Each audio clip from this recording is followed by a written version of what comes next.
Hey chat, it looks like I have the wrong camera up. Give me a second. This one, not that one.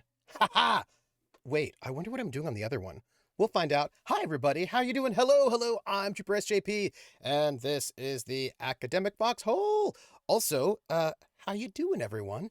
Uh, Shawl Tails. Hey, Shawl Tails. Ice Bunny Crone. Did I forget to turn on the lights? No, I actually have quite a lot of lights on me. It's just that this is a different configuration than I have like a camera here and I have a camera here. And for for this camera, I use these two Name lights, game. but not that one. For this camera, I use those two lights, but not this one. But I also have uh wait, I also have this other thing. So like on me I have enough light, but I have this thing that I haven't had time to set up yet, but I'm really excited about. But I'll tell you what it is. So I said, because I happen to be currently roommates with somebody who is, I mean, let's face it, pretty amazing at lights, is super good at lighting streams in cool ways. I was like, Dot, what do you think? I have enough lighting, so like my light levels are actually good on me. But what do you think? What do you think I should do? Name And game. I see you all. Don't think I'm not gonna. I got you all. And so Dot said to me, "You know what you need to do?" And I said, "No, that's why I'm asking you." And I see you on Bar Garwin. And um, I know I'm hoping that I'm gonna be able to. Yes. Wait, let me finish my thought because you know how my mind is. So she said, "What I need is this, right? So these are smart LED strip lights that I have. I just haven't set them up yet. And what she said I should do, which is super smart, is she said, so I don't know what you can see and what you can't see. I don't, well, okay. So this is a bed frame, right? Because right here is a bed. And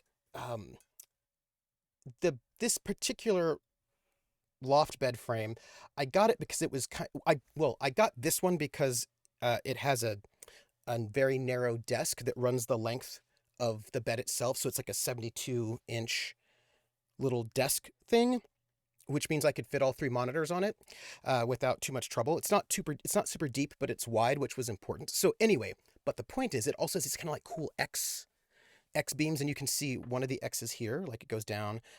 And so what she said I should do is that I should run these little LED strips on the little X, and then you can't see this, but right here, I am touching at this moment the bed frame.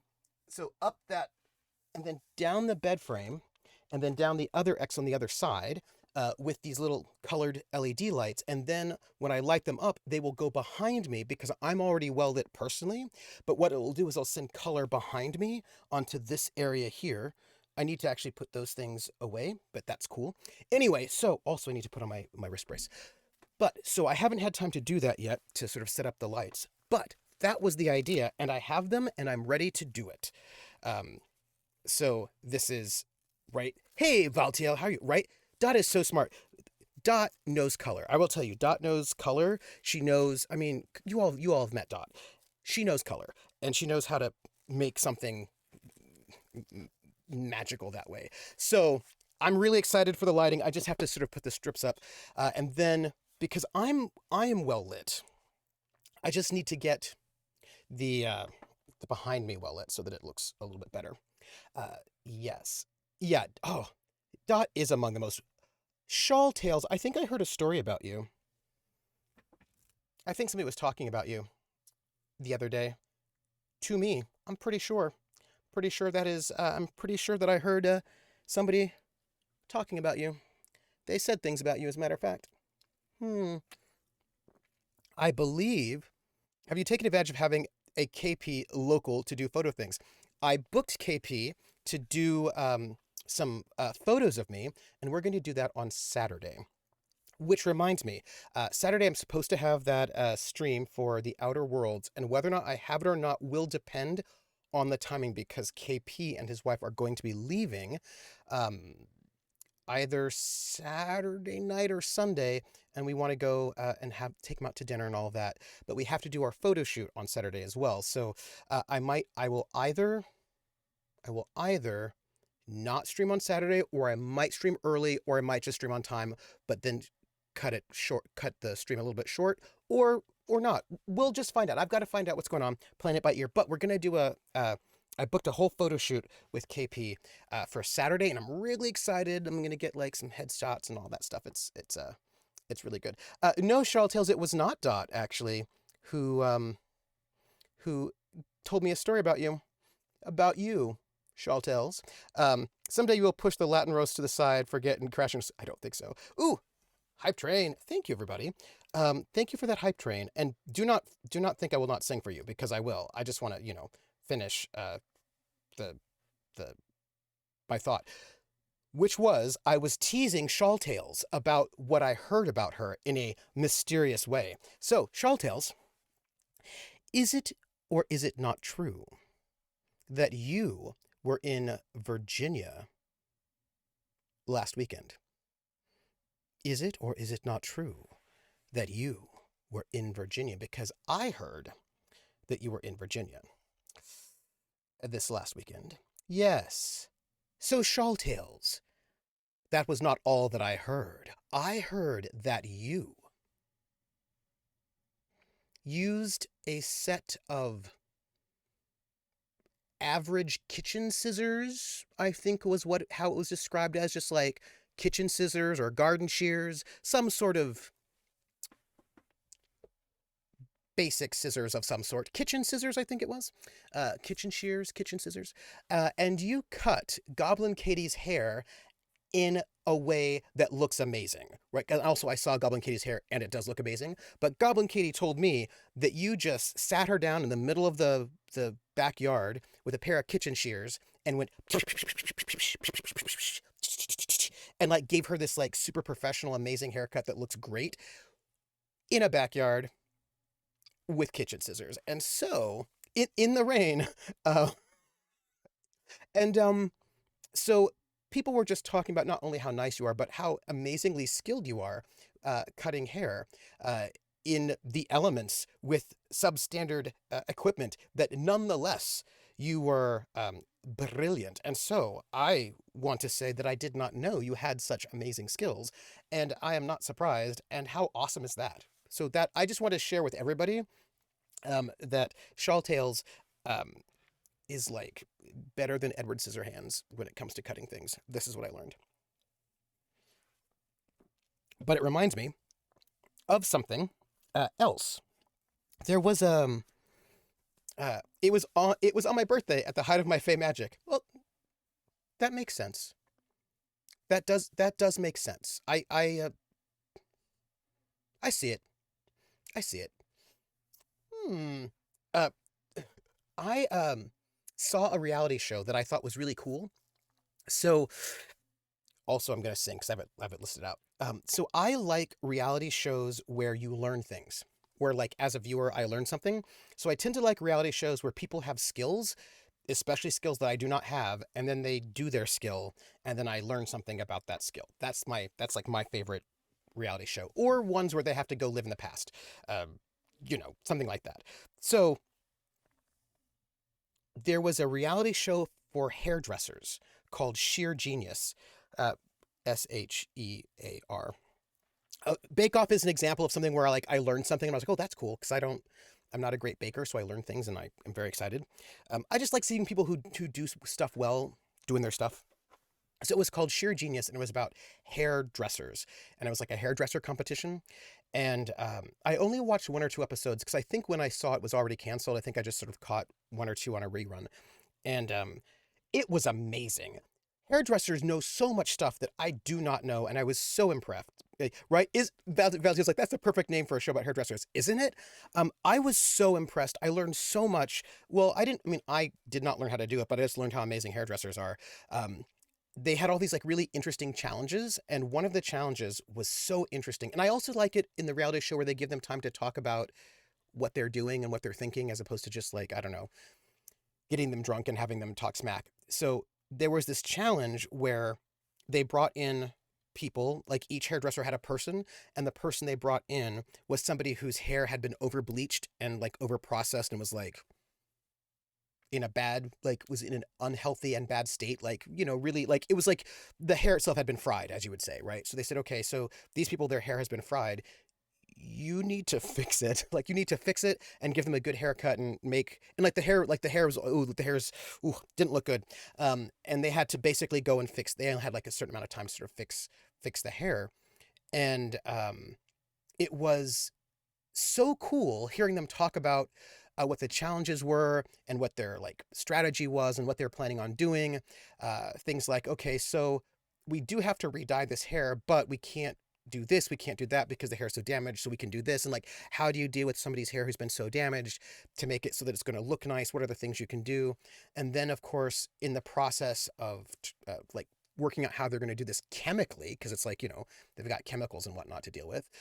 Then they consulted with the person. They said, okay, what is your lifestyle like? How much time do you spend in the morning getting ready? To sort of give them a haircut that they could then maintain, and that would look good on them. And they like sort of thought about their face shape and to give them the right haircut. And all I could think of was, I have never gotten a haircut with someone who ever did that for me, right? Like, I mean, who sat there and said, okay, so how much time do you spend in your hair? Let me look at your face. Like who, like the hairdresser, like gave a really good consult. They were like really amazing. These are all like super high end hairdressers, right? Because I think the sheer genius was like it was like the first season. And so, you know how like very often on the first season of a reality show, competition show, you're going to get like really often high powered people will be doing it. Anyway, so like I was like, wow, these hair, like there were a couple of them. There's one, Tabitha Coffee. She was very impressive to me. Australian, I think. And she was like, okay, she would like analyze a person's face shape and like everything about them and their personality and who they are to like give them a really good recommendation for a haircut that she thought would be like really, really good on them. And she was right. And she was amazing. And I was like, well, right now I don't have hair anymore, so it doesn't really matter, because, but it was pretty impressive. And I was like, wow, how cool would that be to be able to go to a hairdresser who's like that professional, who really knows their stuff that well, who could say like, okay, this is your vibe, this is what you're at, this is your face shape. Okay, this sort of haircut would look really good on you. And also, you said you wanted this kind of color, but that color is not going to look great on you, but this one would look better. Like somebody who like knows their stuff. How cool would that be? I was so impressed by them. I was so impressed by them. Oh, you're perfect for this show. Trust me. You get there as a bunch of people with overbleached hair. Like, oh no. If I went on that show back when I had hair, they'd have just shaved my head like I eventually did. Maybe. Scabby's like, oh, you've been asked that stuff? Yeah, I've never been asked that stuff, Scabby Knack. Hey, Barontor. That sounds like my hairdresser. He made me love my curls. See, that's cool. Hey, Missile Monkey. How are you? I hate Uber customer service. I'm sorry. Was it food or driving? Yeah, Scabby Knack, I've never been asked that. And usually they just like walk in and they're like, what do you want? I'm like, this. And then they just do it. But I just thought that was really cool. And I was just watching that and I was just thinking how talented they were. And I mean, because look, here's the thing.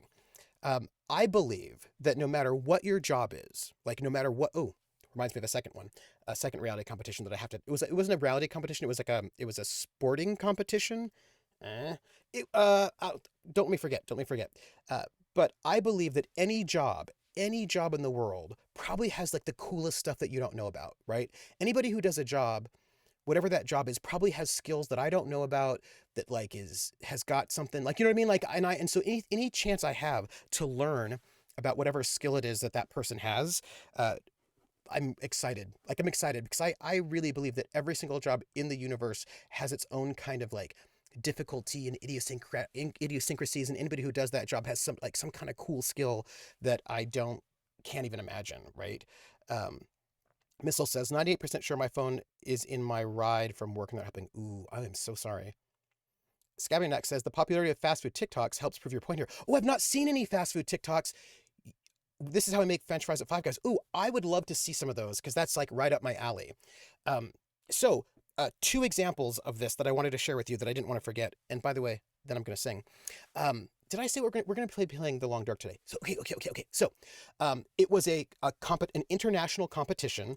You know, like on ESPN 14 or whatever, where you get the very strange competitions that exist. And this was a competition for, are you ready? Grocery baggers. Um, Krellin says, the nurses and Name SLPs game. and other non-doctors I used to work with in health IT would constantly put down themselves in front of me about their lack of computer skills, probably defensive because of past IT experiences. And I'd always tell them, no, no, stop that. Wait till you see me try to heal people. Yes. Hey, ODS, how are you? Absolutely. Like, can you imagine? Like, yeah. The OBG's playbook, basically 100 ways that physicians will never admit to sharing info without violating HIPAA when talking about wild deliveries. Mm. Uh, to protect opposite, I have like a, okay, so it was about baggers, grocery baggers, and it was a competition for grocery baggers. And it was like this international competition where they got the best grocery bagger from various countries. I don't know how that worked, to go and then do this bagging competition. And what they did was they gave them a bunch of bags, both paper and plastic, that they had on the side. And then they had a whole bunch of groceries on this table. And when they said go, the baggers had to bag those groceries as quickly as possible, but with the best technique possible. And then like basically when they finished, they then like whoever like finished first. There was a thing about like judging speed, but also technique. And as this competition was going, they had the commentators, and the commentators were talking about um, bagging strategies. And it was really interesting because, of course, when you're bagging groceries, you actually do have a number of things you have to think about, right? How many, like, do you go paper or plastic? Do you double bag or not double bag? Um, and of course, the groceries they had included things like canned goods, eggs, bread, meat, right? So, like, all these, like, things that are different weights, different sizes. And how do you sort of put those things in the bags in such a way so the bags won't break, so that nothing gets crushed, so that it's safe, and things that are frozen versus things that are not frozen, and watching, first off, these people were able to bag in like 5 seconds. Like it was madness, right? Like they were just like and go, and then like in almost no time at all, they got like 2 to 3 bags all completely full, and then the judges had to go and look to see whether or not their bagging was done in a way that was going to be good for the groceries. And I was like, oh my gosh,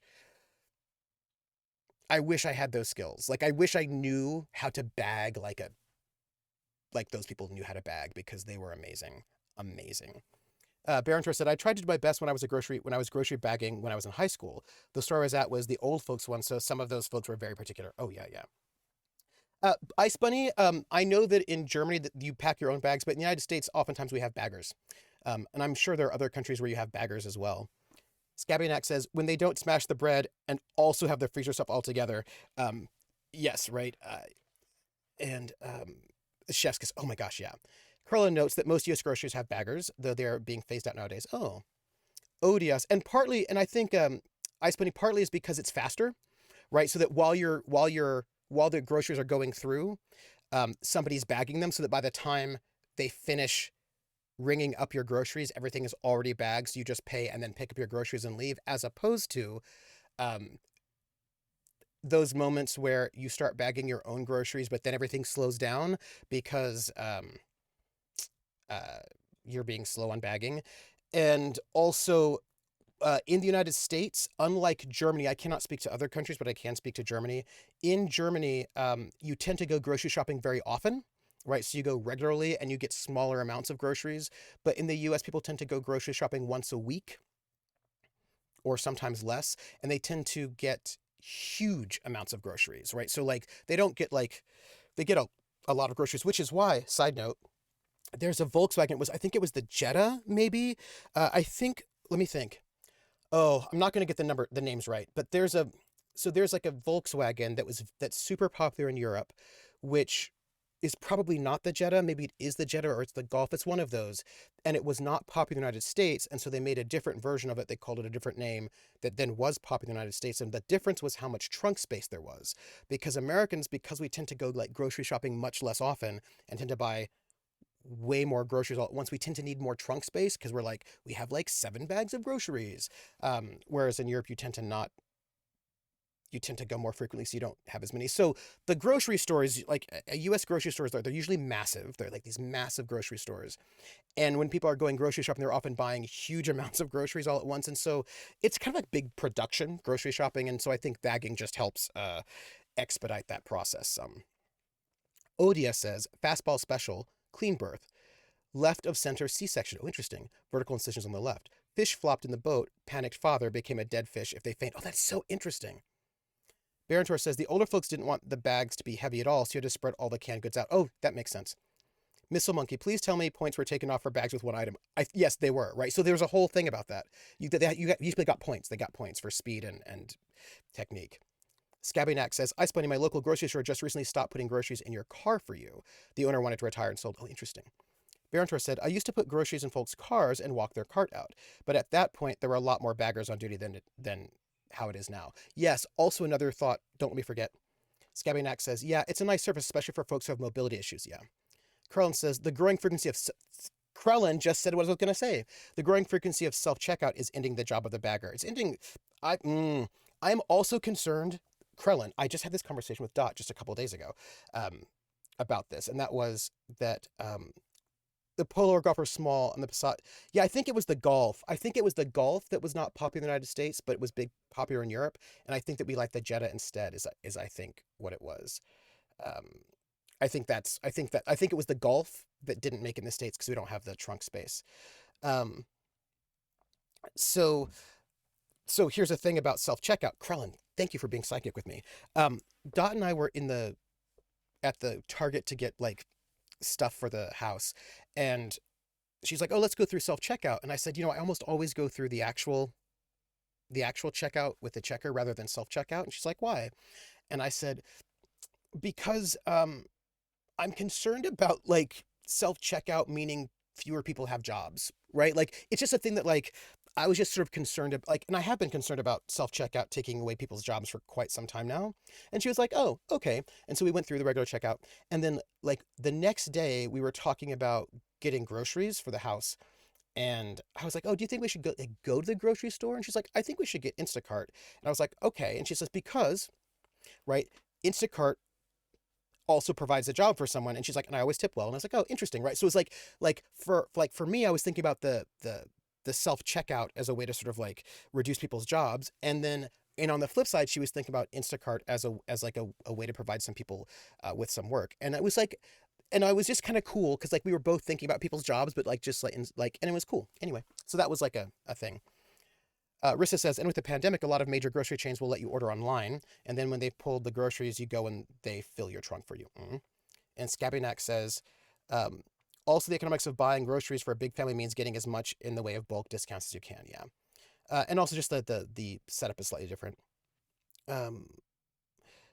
I noticed both you and Lindy are sporting wrist braces. How's yours doing? Mine's okay. Like the thing is, Coldrake, it's just going to take it's going to take some months. Like this is not going to get better for like 6, 7, 8 months, maybe a year. At least that's what happened with this one. With this one, it was like it's a tendon situation. And with that one, I got shots, like they put shots in there. And then I went through physical therapy every week for months because it just takes months for it to heal. I'm currently not in Massachusetts, so I'm not going to my hand doctor. So I'm not getting these shots in this one. And I'm not going to the physical therapist who does the little like sonic vibrations and whatnot, but I'm doing the exercises that the physical therapist gave me so that I'm doing the exercises and it is a little bit better than it was. It's going to take a while to get better. It's just how it is with tendons. That's just how it is, and it'll just take a while. Krellin notes, fewer people should have jobs. We just shouldn't have a society where people need to have jobs. Yeah. Unfortunately, we currently have a society where people need to have jobs or they will die. And I don't like it. Maybe think about something with Battlestar Galactica. Let me come back to it. Coldrake says, like the Apple Market, that auto tracks what you pull from the shelves and auto sends the total to your phone without having to check out at all. Oh, I didn't know about that. Barentor, yeah, our local grocery store took away 24-hour open and put in the curbside pickup. Oh, interesting. Odia says, I guess it depends on how you define need. There does seem to be a mental health argument for it being useful, being part of a larger organization, etc. Mm. Um, Netto's supermarket in Norbro had to discontinue self-checkout because there was so much stuff stolen because of it. Oh, interesting. Um, Krellin says 1 day a week handles that. Um, can I assume you plan to stream till 9:30? Yeah, 9:30. So what I will say is, I've known a lot of people who do not work outside of the house, and mostly women, and it was not great for them because they were economically dependent on their husbands who sometimes were abusive, and they also had no friends and no connections to anyone, right? They didn't have, uh, they were kind of basically stuck in their house, and they didn't have any. Yeah, it wasn't necessarily great for them, that space. Um, but that's not what I wanted to bring up. I wanted to bring up Battlestar Galactica. But before I do that, don't let me forget Battlestar Galactica. Battlestar Galactica. I want to sing because we got some sing-ins. My coworkers are great. Now, I will note, of course, some people are introverts and do not want to interact with other people, in which case I am, I do not want them. Like if you do not want to interact with other people, and that is good for you, then I am happy for you to have a life wherein you do not have to interact with other people. Do you know what I mean? Like some people do need to have connections to other human beings. Some people do not. And I want people to be able to get whatever it is they need. That is important to me. Um, but I'm going to sing. I'm going to sing. That's what I'm going to do right now. Uh, so we have some resubs.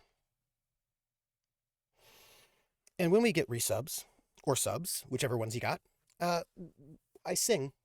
I sing the name game. And so I'm going to sing the name game. Don't let me forget Battlestar Galactica. Uh, WFH has been good for every social interaction, basically being work from home. Thank you. Has been good for every social interaction, basically being opt in. Yeah, because like a lot of people don't like other people or find other people draining, don't want to be around other people. Um, Although it was interesting, I was just reading an article which I found fascinating, and it said that work from home has been um, psychologically worse for introverts than it was extroverts. Like everyone's like, oh, extroverts are gonna have the hardest time being like isolated, like the isolation, self quarantine. Everyone's like, oh no, it's gonna be so bad for extroverts. It's gonna be awesome for introverts. But apparently, um, the self isolation has been worse for introverts than it has been for extroverts. Um, Introverts do well when their social interaction is justified, structured, and nobody quite there's like it was in some kind of psychology thing I was reading it, and they were trying to figure out like why it was that introverts were doing less well in isolation than extroverts. And their thought, because everyone would imagine it was the other way, and what the thought process was, there are some introverts who live with other people and now they're stuck with them in the same apartment in self-isolation, which is like introvert hell. um, hey, Lo-Fi Prince. Okay, finally something helpful from Uber customer care. They're looking to it. Oh, okay, that's oh. So for some introverts, it's really bad because the extroverts are in the apartment with them and they do not want that. Um, right? So that like that's no good. The other thing is that they talked about how introverts often do not have the network, the support network to be able to handle isolation in the ways that extroverts do, right? Because introverts don't need no contact. It's just that contact drains them and they need isolation to recharge. But never having contact is not good for them either. But introverts tend to rely on extroverts very often to sort of organize things. So what ended up happening with self-isolation is that introverts were just super isolated, whereas extroverts would still get some kind of interactions. And so that ended up being worse for introverts because they didn't have they they didn't get any interaction at all. So I thought that was pretty interesting. Wait, the social interaction was coming from inside the house. Yes, indeed. Uh, yes. I was going to sing. And then don't let me forget Battlestar Galactica. Uh, Not true. The foxhole's the best company. So,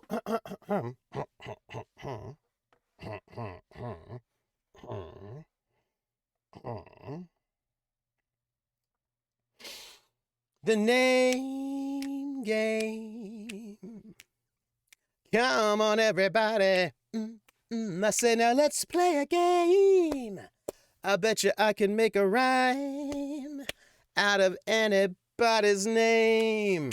The first letter of the name, I treat it like it wasn't there. And then a B or an F, or an M will appear. And then I say bo at a B, then I say the name, then banana, fanner, and foe. Then I say the name again with an F, very plain, then a fee, fi, and a mo. And then I say the name again with an M this time, and there isn't any name that I can't rhyme. BP Phantom. Oh, wait, sorry. But if the first two letters are ever the same, I drop them both and say the name. I like Bob. Bob, drop the B's, Bo, or Fred. Fred, drop the F's, fo, red, or Mary. Mary, drop the M's, mo, airy. That's the only rule that is contrary. BP Phantom. BP Phantom, BP Phantom, Bo, EP Phantom, Banana Phantom, Fo, Phoebe Phantom, Fee, Fi, Mo, Me, P Phantom. BP Phantom, Scabernac, Scabernac, Scabernac, Bo, Babernac, Banana Phantom, Fo, Fabernac, Fee, Fi, Mo, Mabernac. Scabernac, Embara Garwin, Embara Garwin, Embara Garwin, Bombara Garwin, Banana Phantom, Fo, Fumbara Garwin, Fee, Fi, Mo, Bombara Garwin. Embara Garwin, Odious, Odious, Odious, Bobodious, Banana Phantom, Fo, Fodious, Fee, Fi, Momodious. Odious, the name game. So exciting. But you know, we actually have another song we have to sing. This thing we gotta do. But what do we got here? Wait, we have a thing. Speaking of singing, getting through Faint Dawn and noticing a lack of musical numbers, disappointed. Love to have to. Oh, thank you, Otis. Well, you know, there are no musical numbers yet. Who knows? Although I feel like if my character sang in Faint Dawn, my character would sing Sweeney Todd for no reason. Lo-Fi Prince says, I mean, I know my experience can't be universal, but as an introvert, isolation hasn't been bad. It's all the other things in the pandemic that rattle me. Yeah, and I'm sure some, introverts are like, great, I never speak to anyone ever. Awesome. But this was like a psychological study, so again, not universal. The problem is when people try to extrapolate their single experiences representative of entire population. Rissa says, found Fate Dawn interesting, but we'll have to miss this week. Something about a Call of Cthulhu game that someone is playing hooky from. I wonder who that might be. Battlestar time. I do fun all by myself. I have a company with like-minded people here on Twitch. But that's still interacting with people. Oh yes, Rissa, the bit song. Gasp, how dare they? Lo-Fi Prince says, I spend too much time interacting with engineers remotely in my job that a single data point will never be good. True, but also you are interacting with people. It's remote, but you are interacting with people. I think I could do an Antarctica tour, like manning a remote post or a fire post. I think that'd be neat. Oh, that would be interesting. Ooh. I wonder if the therapist people are wrong because people are individuals. Well, mostly what I think, I have a friend of mine who's they're not a therapist. They're what's the word?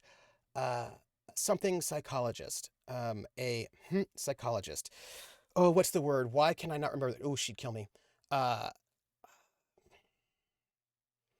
She's a psychologist that does experiments, right? She's like a psychologist that she doesn't treat people. She does experiments on people. No, she's not a neuropsychologist. It's like it's not a clinical psychologist. It's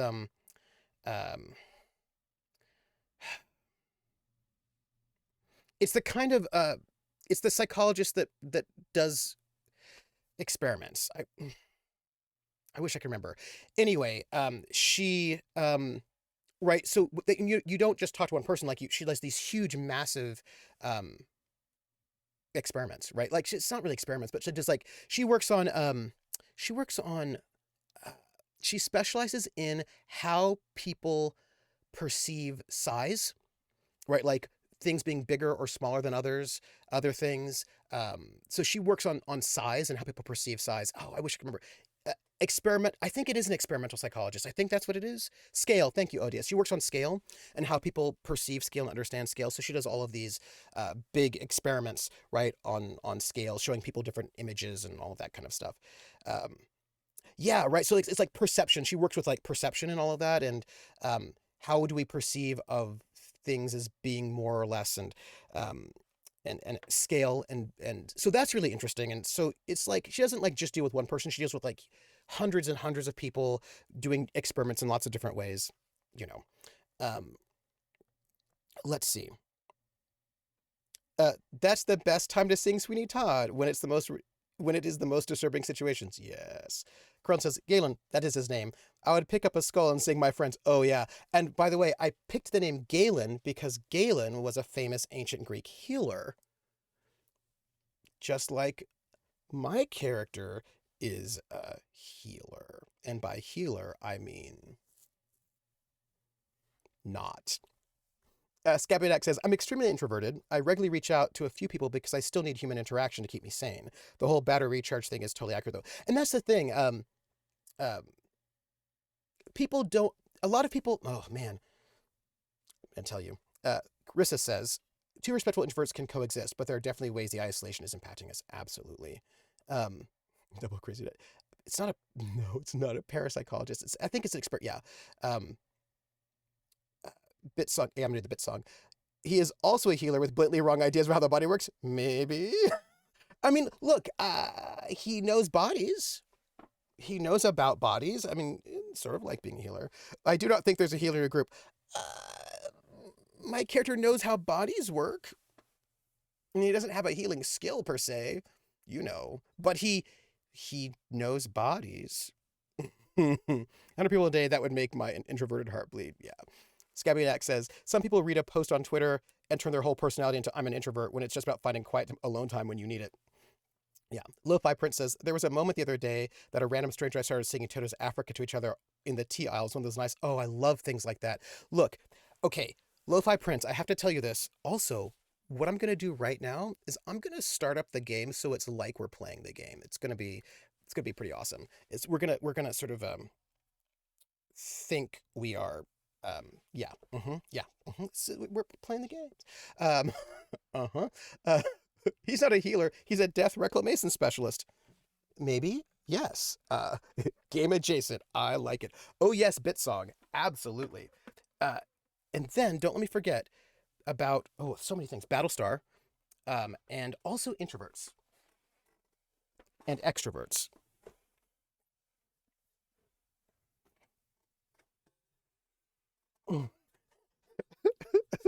Was there unholy rain that needed blessing? There was, actually.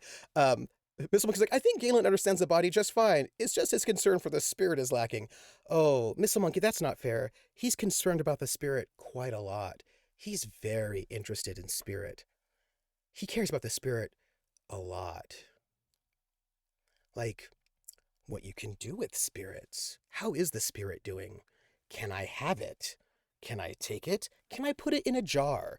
Can it be mine forever? I mean, you know, is Galen a necromancer? Oh, to be a neuron in Trooper Streamer Consciousness. I have thoughts about that too. Is Galen a necromancer? Thank you, Lo-Fi. I'm so excited. It's not happened completely on stream yet, but I'm really excited for when Galen gets intense in a creepy way. I think it's gonna be really fun. Um, I'm really excited. Otis, he's concerned with the spirit the way extreme Pentecostals are. Yes, indeed. Oh, yes, indeed. I'm so excited. Is Galen a necromancer? Um, Spears in gin, rum, and whiskey. Galen does find Nex romantic, of course. So the thing is, it's Blades in the Dark, and Blades in the Dark doesn't actually have a necromancer class. It has a class called a Whisper. Um, and Whispers don't, I mean, they don't raise the dead exactly. It's not exactly how it works. It's just that they can see spirits and sometimes trap them. And then sometimes they can put those spirits, they can use them, or, they can put those spirits in other bodies. And then those bodies move. I mean, when would you call that really a necromancer? I don't know. Uh, you're going to play a lurk? Oh, nice. Nice. Like, and actually, yeah, Whisper is a very Lovecraft feel. Yes. Skyrim Nexus, I need to watch that. Was at my sister's playing hide and seek. Oh, that's so fun. It's like shamanism, except that, it's like a necromancer border on warlock. It's just that I think the tricky thing is that in Blades in the Dark, a spirit that's put into a body is a vampire. So, like, how do you become a vampire? Vampires don't, like, bite each other and then make more vampires. A vampire is basically a spirit put into a dead body as a vampire. And so, theoretically, if you know the right rituals, a whisper could take a spirit and put it into a body, thus making a vampire. If you knew the rituals for that and you had the spirit, then you could do that. It's super illegal, sort of like necromancy. Yeah, it's super illegal. Not supposed to do it. You could also put a spirit like in an automaton, like in a robot or whatnot, and you could do that as well. That's not called a. That's not called a. I can't remember what they call those. There's a name for that one as well. You're not supposed to do a lot of things. It's true. But just because you're not supposed to do it. Blades in the Dark is totally about groups of fine, upstanding citizens. Now I know what was nagging me about Dimples. What, Rissa? What was nagging you about Dimples? He seems very nice. If a vampire is a spirit placed in a dead body, then what's a spirit placed in a living body? I don't think you can put a spirit... a possessed person, actually, is what that would be. It would be a possessed person. Because if a spirit can possess you, and that's not great for you. Yeah, then you're possessed. Yeah, no. Name game. Hey, Be Right, how are you? Thank you so much for that resub. Greetings, mon ami. Be right back, but I just got here. Well, hulls are not fleshy, so my first theory was right out. No, but you do need a body for a vampire. I mean, I'm just saying that if you did, you would, that's what you would need. Be Right. I'm going to sing you the name game, but first I'm going to go and sing the bit song because Rissa gave us bits, which is very nice. And when we get bits, we sing We're in the Money, as sung by Ginger Rogers in the film Gold Diggers 1933, which means we sing it in Pig Latin using an old-timey megaphone because I have wanted an old-timey megaphone forever, and now I have one, and so I'm going to sing old-timey songs in my old-timey megaphone. Actually, now I want to sing Melancholy Baby, because that's a super old-timey song. That's like a very much like, come to me, my melancholy baby. Come to me, oh darling, do. Or maybe something like, what's another really good crooner song? Something like, shine on, harvest moon, up in the sky. I ain't had no lovin' since January, February, June, or July. Right, like all that goodness. But that's not what I'm singing right now. Even though I want to spend an entire day just singing crooning songs from the teens and 20s, I'm going to sing Gold Diggers of 1933's We're in the Money in Pig Latin in honor of Ginger Rogers. Airway and hey, the anime. Airway and hey, the anime. Iway at gale at way at wakes to ute at gale ang way. Airway and hey, the anime. E the ice skays are on say. Old man the ideation pray, ooh are ooh there you west down way hungry.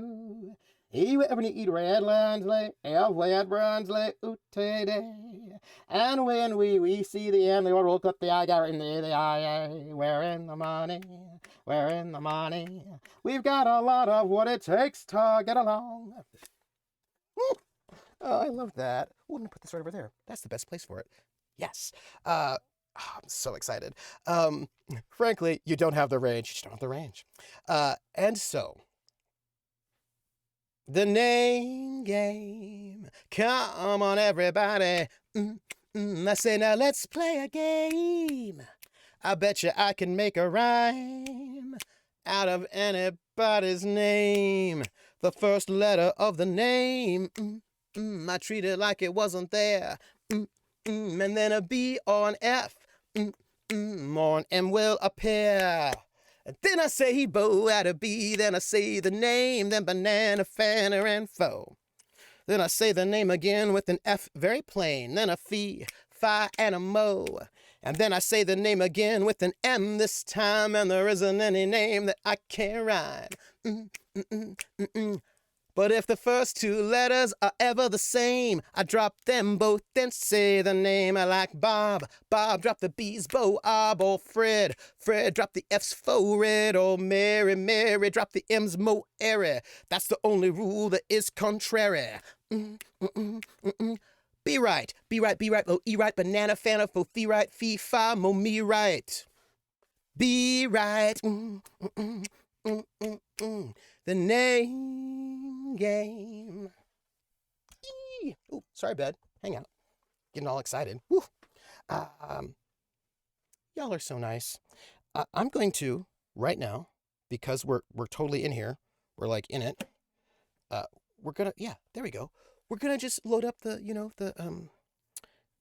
game, because we're playing the game. We're doing it right now. But Battlestar Galactica. I think that's what I want to talk about. Yes. So anyway, by the way, y'all are so great. So I remember this was a really interesting episode of Battlestar Galactica that I thought was really fascinating. And it was about labor and jobs and all of that. So it was the episode where...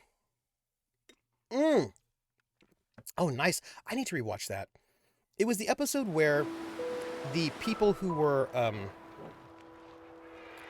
basically, like, the people who were, like, the mechanics, like, who did all the really crappy jobs that were dangerous and hard.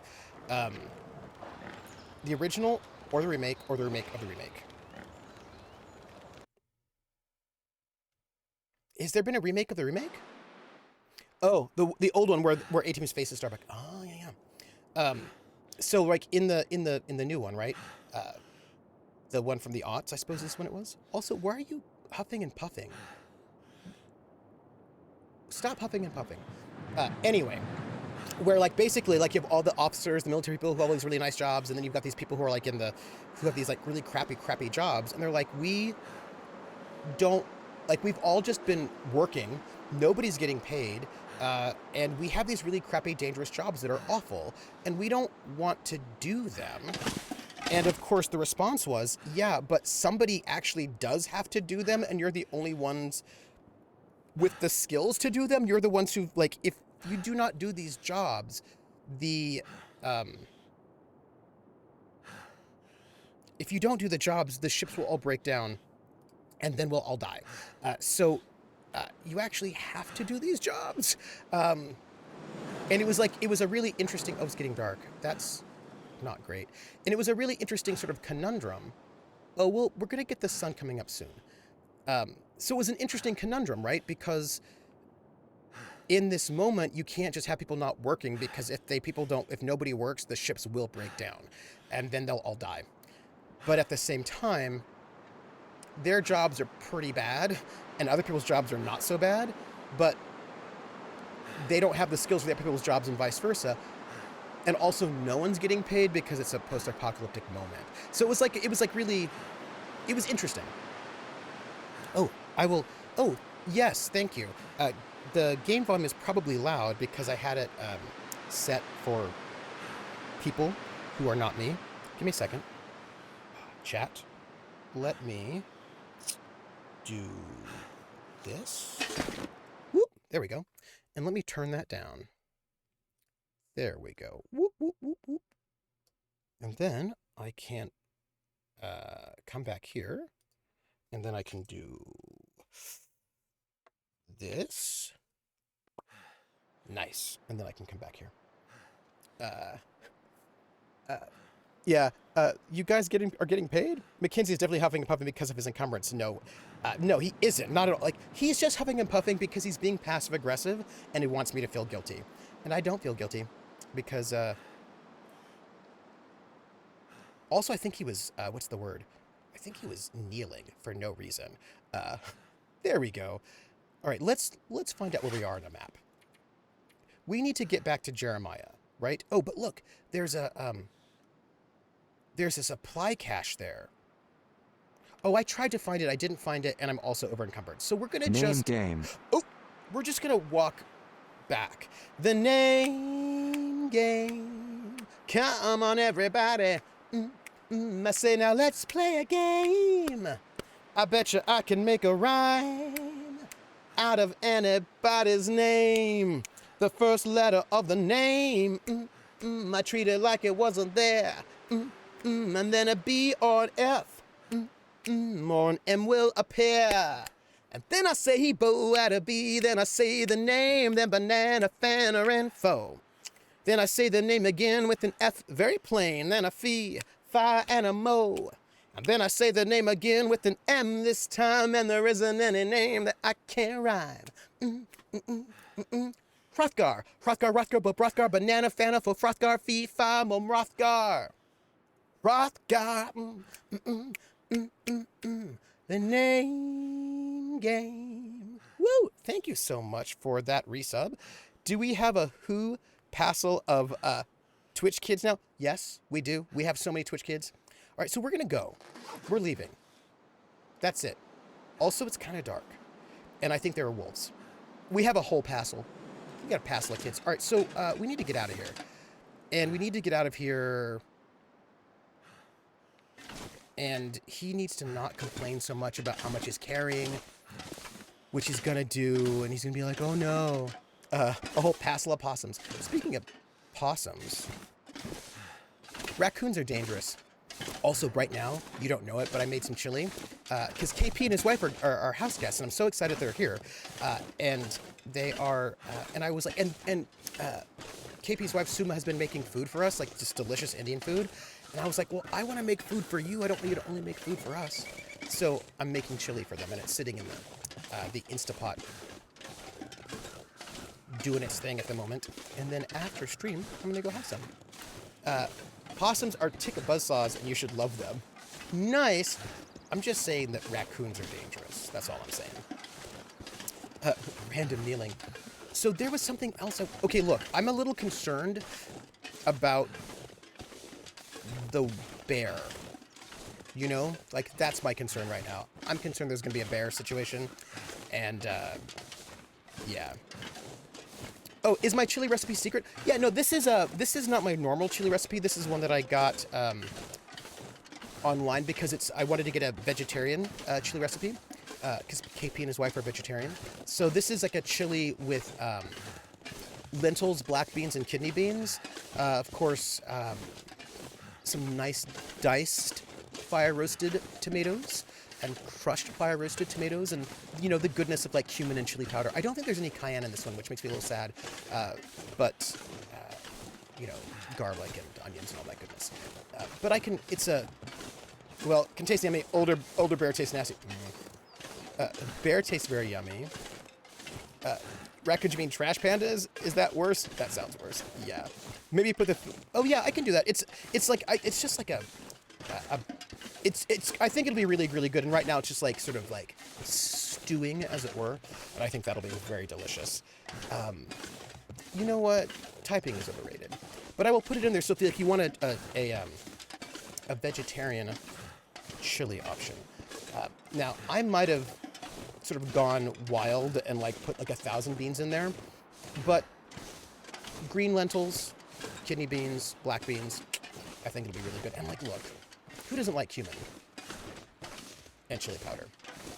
I made chili for the people so when I was in Italy for that summer, for like 2 months, was it? I think it was. It's like 2 months, 2.5 months. Not last summer, but the summer before last, I think it was. By the way, let me see if I have any food that I can eat to sort of reduce my weight. Boom. Right? Look at that. Sounds like a full vegetable soup. Although I feel like vegetable soups have a different vibe. Do you know what I mean? I just feel like vegetable soups have more vegetables in them. You know, he's moving while look, I'm eating food. It means I'm carrying less stuff right now. Like, isn't woo? And look, I'll even drink water. I'm I have less. I'm carrying less right now. It's moving so much faster. So I feel like so I think for me the difference between a vegetable soup and a chili is that vegetable soups often don't have. Well, first off, they're often thinner, right? Like I think of a vegetable soup as thinner. Even like a stew is thicker, but I think of chili as even thicker than a stew. It's less soupy. Chili is like a lot of beans, with or without, right? Well, unless you're doing a Texas chili which has no beans at all. Whereas like I think of a vegetable soup as more like full-on vegetables, like carrots and peas and like vegetables.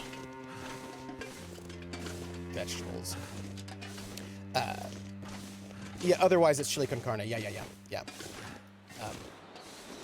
Yes. Like I just feel like also I feel like the spices are different between a vegetable soup and a chili. Yeah, I feel like soup is brothy. Like when I think about a vegetable soup, with a vegetable soup I'm thinking like peas, carrots. It's like chili is super tomatoey for me, whereas I don't really think of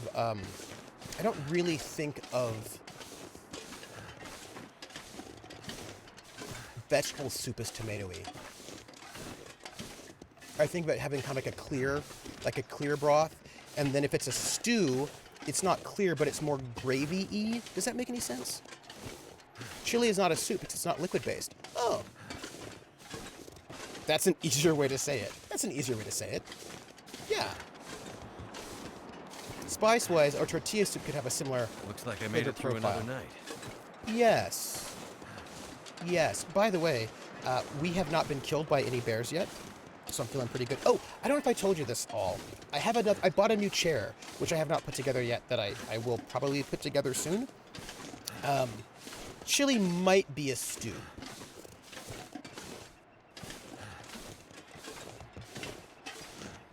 Maybe. Yeah, but it's not a soup. It's closer to a stew than a soup.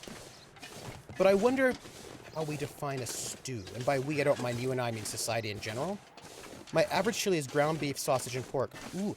My average chili will have, I like a ground turkey and ground, but ground pork is, I will put a mixture of things in my chili because I like good stuff.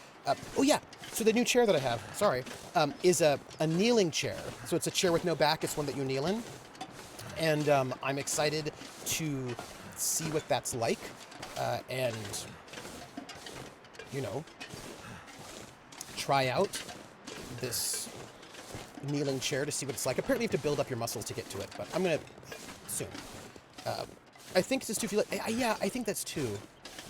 I've done ground turkey before, but the flavor wasn't as full. Yeah, I did it, but there's I spice it differently. When I do a turkey chili, I spice it differently so that I get more, I get the flavor through that spices. Soup almost full submersion or total submersion of ingredients in liquid. Stew barely covered by liquid. Oh, that's interesting. First off, I just want to say for the record, I love that people are telling me these things because I like learning things like this. It makes me happy.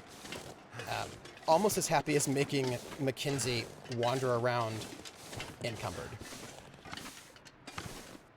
Because I'm clearly not a very nice person to him.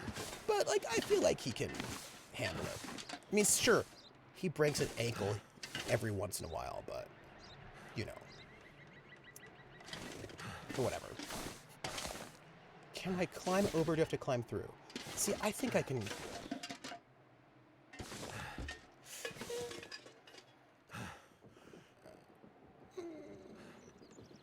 Let's see what we can do. Let's see what we got here. Because there may be an easier way through this situation. Just, like this. It's fine. By that definition, chili is a stew. I suppose part of the question has to do with liquid, right? Because I wish we could pick out Mackenzie's Baggers pack so we could make him clank around more. No, that would be funny. Because how much time do you have? How often do you have broth? I should save. I'm really afraid there's going to be a bear trying to murder me, and that I will not be able to run. So I'm just gonna, By the way, okay, look, here's the spear. The bear spear is here, so, if it happens, we should be okay. A few times, all soups or stews if you leave them on this fire long enough. Fair. A few times I've made a chili that you can stand a spoon in fully vertically and it stays. Yes. Is chili a stew? See, it might not be a stew or a curry. It might just be a chili. It might be its own category. Because I don't know if you have to use broth in a chili at all. Do you know what I mean? Like, maybe you do. This one I used vegetable broth, but I think in my other chili I didn't. Like, I don't think I did. Right?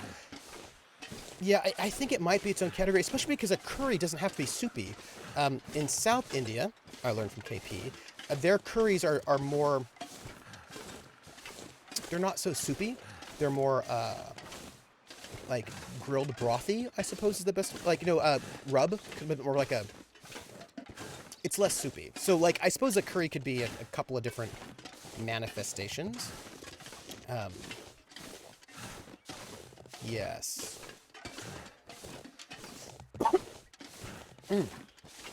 Curry depends on the region. Yeah. I use a liquid from the various canned ingredients or a nice smoked porter. Yeah. Like, so for example, in Japanese or Indian or like these stews, Thai could be a soup.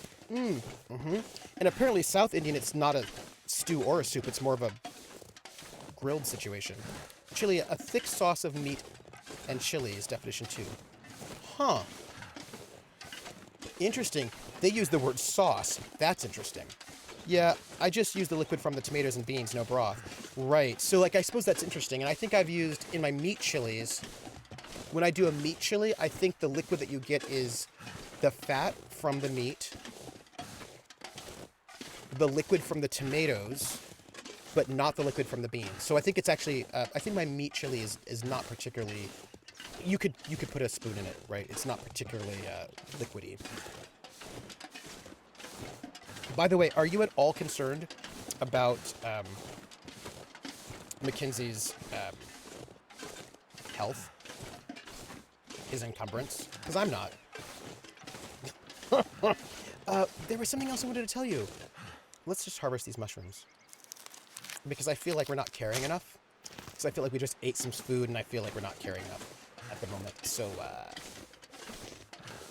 look, we're going to eat again. It'll be fine. And we'll just, it'll be okay. I wouldn't worry about it. My chili's also a full day overnight affair. Oh, interesting. So I want to talk to you about cooking for a moment. Because I had a thought. I thought you were going to ask if he was concerned about his bear situation, and I just got a call from one of my former clients just off the caster. Nice. We're not concerned about his well-being, not at all. Minimum 8. Ooh, nice. So speaking of food that goes on for a long time, I wanted to tell you about something because I'm kind of excited about this. What is this? A 58? Let's eat the stale beef jerky. So, and then let's eat more of that. So, I don't consider myself a good cook. Now, somebody would say, but, Trooper, I've eaten the food that you've made and it was very good, so of course you're a good cook. People would say that. Well, not all people would say that. There are many people who would never say that because I haven't cooked for them. Or also, maybe they just wouldn't say it. Look, there are many reasons why you wouldn't say that. Some people have said that, though. Some people have said to me, oh, but you can cook well. I've never eaten the food you have made, so I wouldn't say thank you.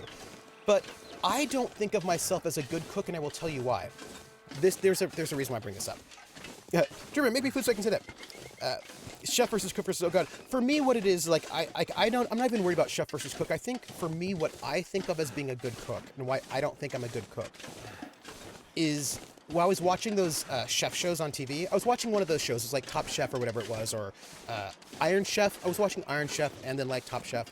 And I thought, also I was thinking about my dad, who's an amazing cook as well. And I thought, okay, what makes them good in my mind is that they can improvise, especially when things go badly, right? Like I was watching, oh yeah, no, Odious, that's what I mean. They have years, decades of experience, and are you going to Gen Con this year? Yeah, no, I am not going to Gen Con this year. I'm not going. I had my tickets pushed off to the year after, and everyone's like, oh, you're in Atlanta, go to Dragon Con. I was like, no. I am not going to Dragon Con. I'm not going to in-person cons in the fall. And there's a SEM, the Society for Ethnomusicology, is having its big conference in Atlanta. At the moment, they are. Like in October, I think, or November, September. Anyway, they're having their big conference, and people are like, oh, SEM's in Atlanta, you're in Atlanta, you're going to go to the conference. Like, I am not going to that conference in person because I do not, too early.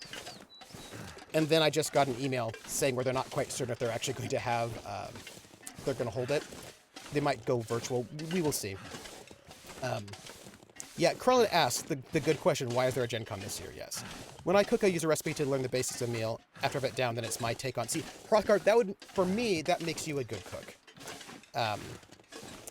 The profound difference between chefs and a skilled home cook's a piece of paper. I suppose it depends, right? But my point is that for me, when I look at like a really good home cook or a chef, anybody who I think was being good at cooking, they can improvise, right? And they know things. Like, they know things that I don't know.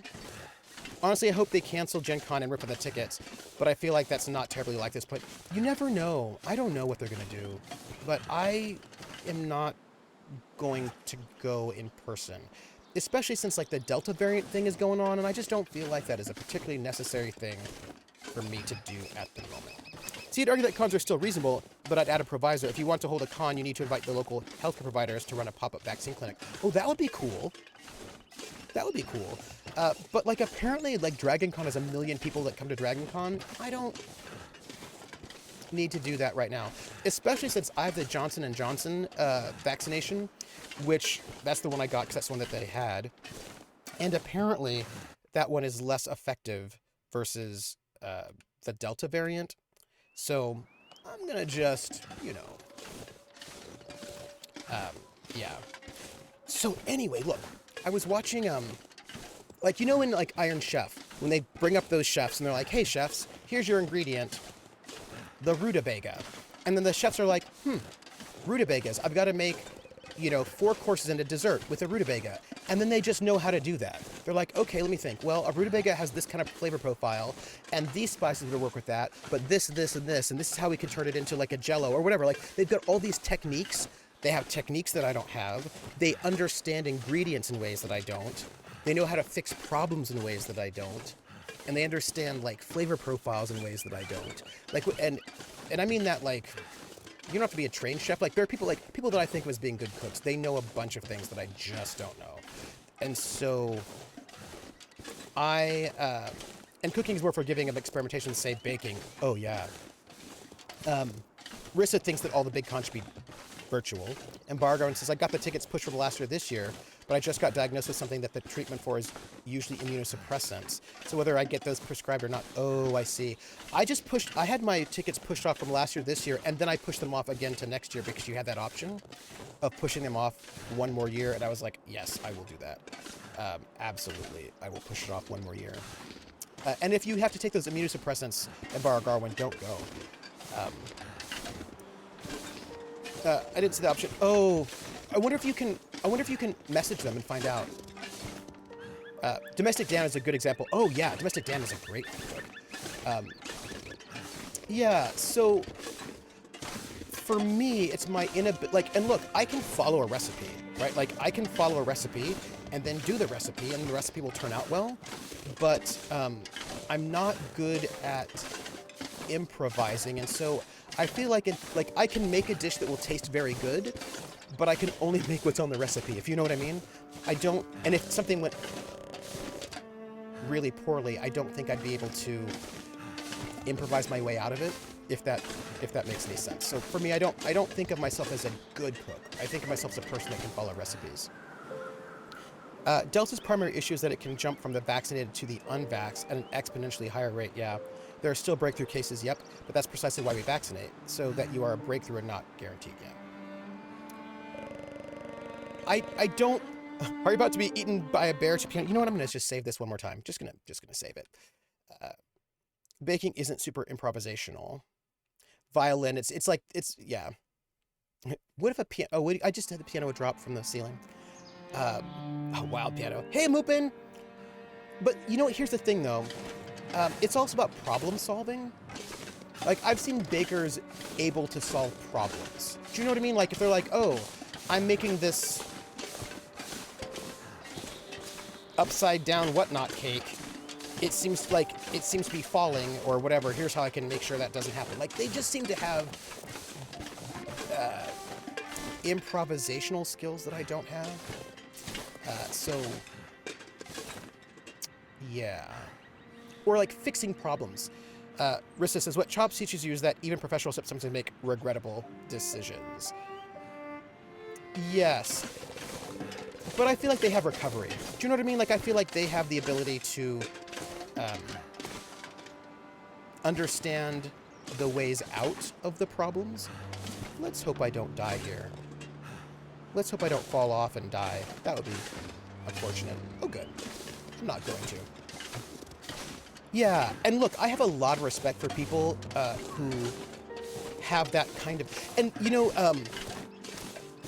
this is like... I think about... Are you good at just jamming in music? Can you just hop into something with some friends and make something good? I'm not that good, because jamming's its own set of skills, you know? And so I'm not there yet. Like, what I can do is I can do backup. Like, I can do accompaniment. I'm pretty good at that one. Like, if they're doing a thing, I can jump in and do the accompaniment, but I'm not at the point where I can just, like, solo, because banjo solos are a little bit different than guitar solos, and so, I'm not in an improvisatory space for banjo solos because it's not a single string line. Although if I develop that, I might be able to. Oh yeah, really experienced bakers seem like they can negotiate directly with their ingredients sometimes. Oh, absolutely. See, I hate those cooking shows precisely because they impose these time and weird requirement restrictions. Oh yeah. It's less, are you good at your craft, and more, can you predict the nonsense rule they just came up with 30 minutes ago? Yeah. Some do, certainly when they aren't under a ticking clock. Mm-hmm. Yeah, it's the improv skill set. I've been watching a cooking competition show called Chef Showdown, Man vs. Child. Oh, that's interesting. You know, Odious, I was reading a really interesting article about one of these cooking shows. It was really interesting. Steve Martin would disagree with me.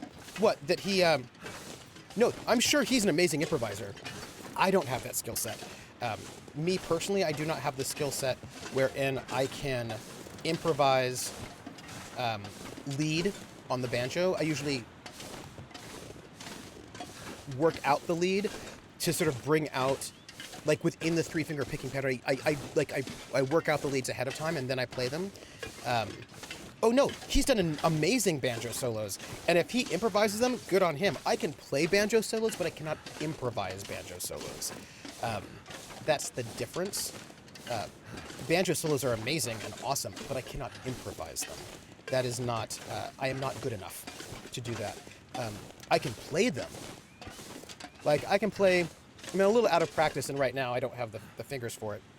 But I can do me some banjo solos, but I cannot improvise them. So, like, if I just walked up and somebody's like, hey, we're jamming. Although, to be honest, a lot of banjo players don't improvise their banjo solos, if you want to be fair. What they usually do is, let's eat that. What they usually do is they know the banjo solos. Like, if I were at a jam session and somebody were doing Little Maggie, I already know a bunch of Little Maggie solos, and so I would jump in and I would play a solo, but I already know the solo, which tends to be how a lot of banjo players do. I can be on stage, speak on camera, etc., but I cannot get over stage fright for slow music. It doesn't make sense. Bananas? Oh, yeah. So I can... Yeah. That's cheating. I would say it's not really cheating. It's kind of how a lot of banjo players do. They just work out really intricate solos ahead of time and then play them. And it's one of the reasons why everybody plays the same songs. If you go to a jam, like as a banjo player, I need to be able to play a couple of, like, there's like 10 to 15 songs I need to be able to play.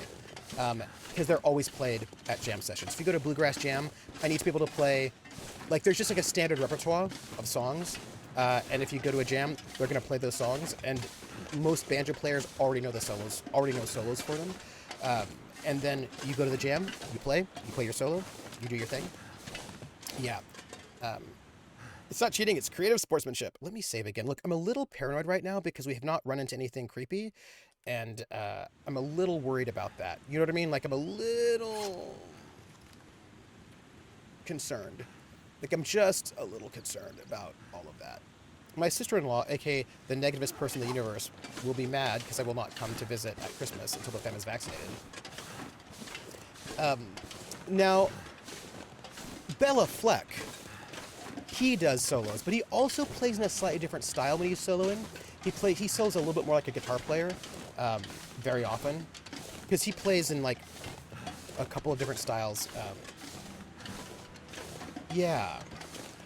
But I would like to get to the point where I can improvise solos on the banjo, but I am not there. You know what? I really think I could if I did single string style. I think if I were doing single string style, I could. And I can kind of,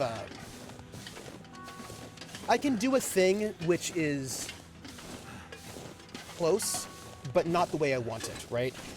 So normally when you're playing, so there's like a, let's say, within 3-finger picking styles, well, within up picking styles, let's say that, within up picking styles, there's up picking and down picking on the banjo. Down picking is the older style, which you could call claw hammer or frailing, and it involves strumming your finger down across the strings, so you're down picking, until your thumb hits a string, and then you pop your thumb off. Usually, it's a bump titty bump titty bump titty. So it's like you hit a string with your forefinger, strum down. So you hit the string downwards, strum down, let your thumb rest on one of the strings, and then pop it back off, and then you do that. So it's like you kind of look like this when you're playing claw hammer. It's also called frailing, claw hammer, lambing. But the point is you're picking downwards. And up picking, you wear the picks and you pick upwards, down with your thumb, up with your fingers. And in up picking, there are like 3 major styles of up picking. Scruggs style, which involves patterns, and the bass is a chord form. So you have like a chord form bass, and then you're picking various patterns through. Then you have, but like what you've got is a chord form. You're wanting to bring out individual notes out of that chord form that will bring the melody. And if you're a very good Scruggs player, you can hear the melody. If you're not a good Scruggs player, you don't hear the melody, you just hear a bunch of notes. Those are not good Scruggs players. But a lot of people, when they want to impress, like Scruggs is the stuff that you're going to think of when you think of bluegrass for the most part. And Scruggs players like to play very, very fast and very, very loud. It makes them feel manly. But if you want to be really tasteful, okay, if you listen to Scruggs, you can always hear the melody when he's soloing, even though he's doing all these notes. So you have Scruggs, then you have Keith. And what Keith style is rather than having chord forms that like you've got the chord here, and then you pick the notes and try to hit the finger that has the melody note harder. With Keith style, you're actually thinking about alternating, like you're doing scales with the Keith style, but you want to play each subsequent note on a different string. So so on a guitar, if you want to go do re mi, right, you'd have like that string, and then you'd like put your finger on the fret, that's do, then put your finger on the next fret, that's re, put your finger on the next fret, that's mi, but you're playing all of that on the same string. With the Keith style, you wouldn't. You'd be like, okay, I'll play do on this string. Sorry, I'm having trouble hearing you. That's nice, but I'm not talking to you. Then you'd play re on a different string, and then mi on a different string again, so that you are alternating between strings as you're going up the scale. So rather than staying in one space here, you're usually going way across the fretboard, all over the place to sort of get that sound. And you don't tend to have all of the fill-in notes of the rest of the chord that you would have in Scruggs. So Scruggs is like, blah, blah, blah, blah, blah, and then Keith is like da da da da da da da. But it has a different kind of a tone because you're switching strings. And then there is that third style, which is a single string style, which is what's his face?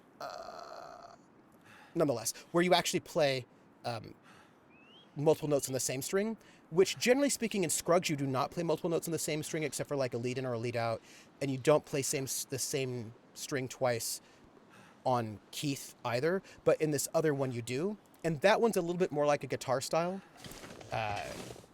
And you could, if you're used to traditional kind of guitar style soloing, you could probably get style solo in that style, improvised solo in that style a little bit easier.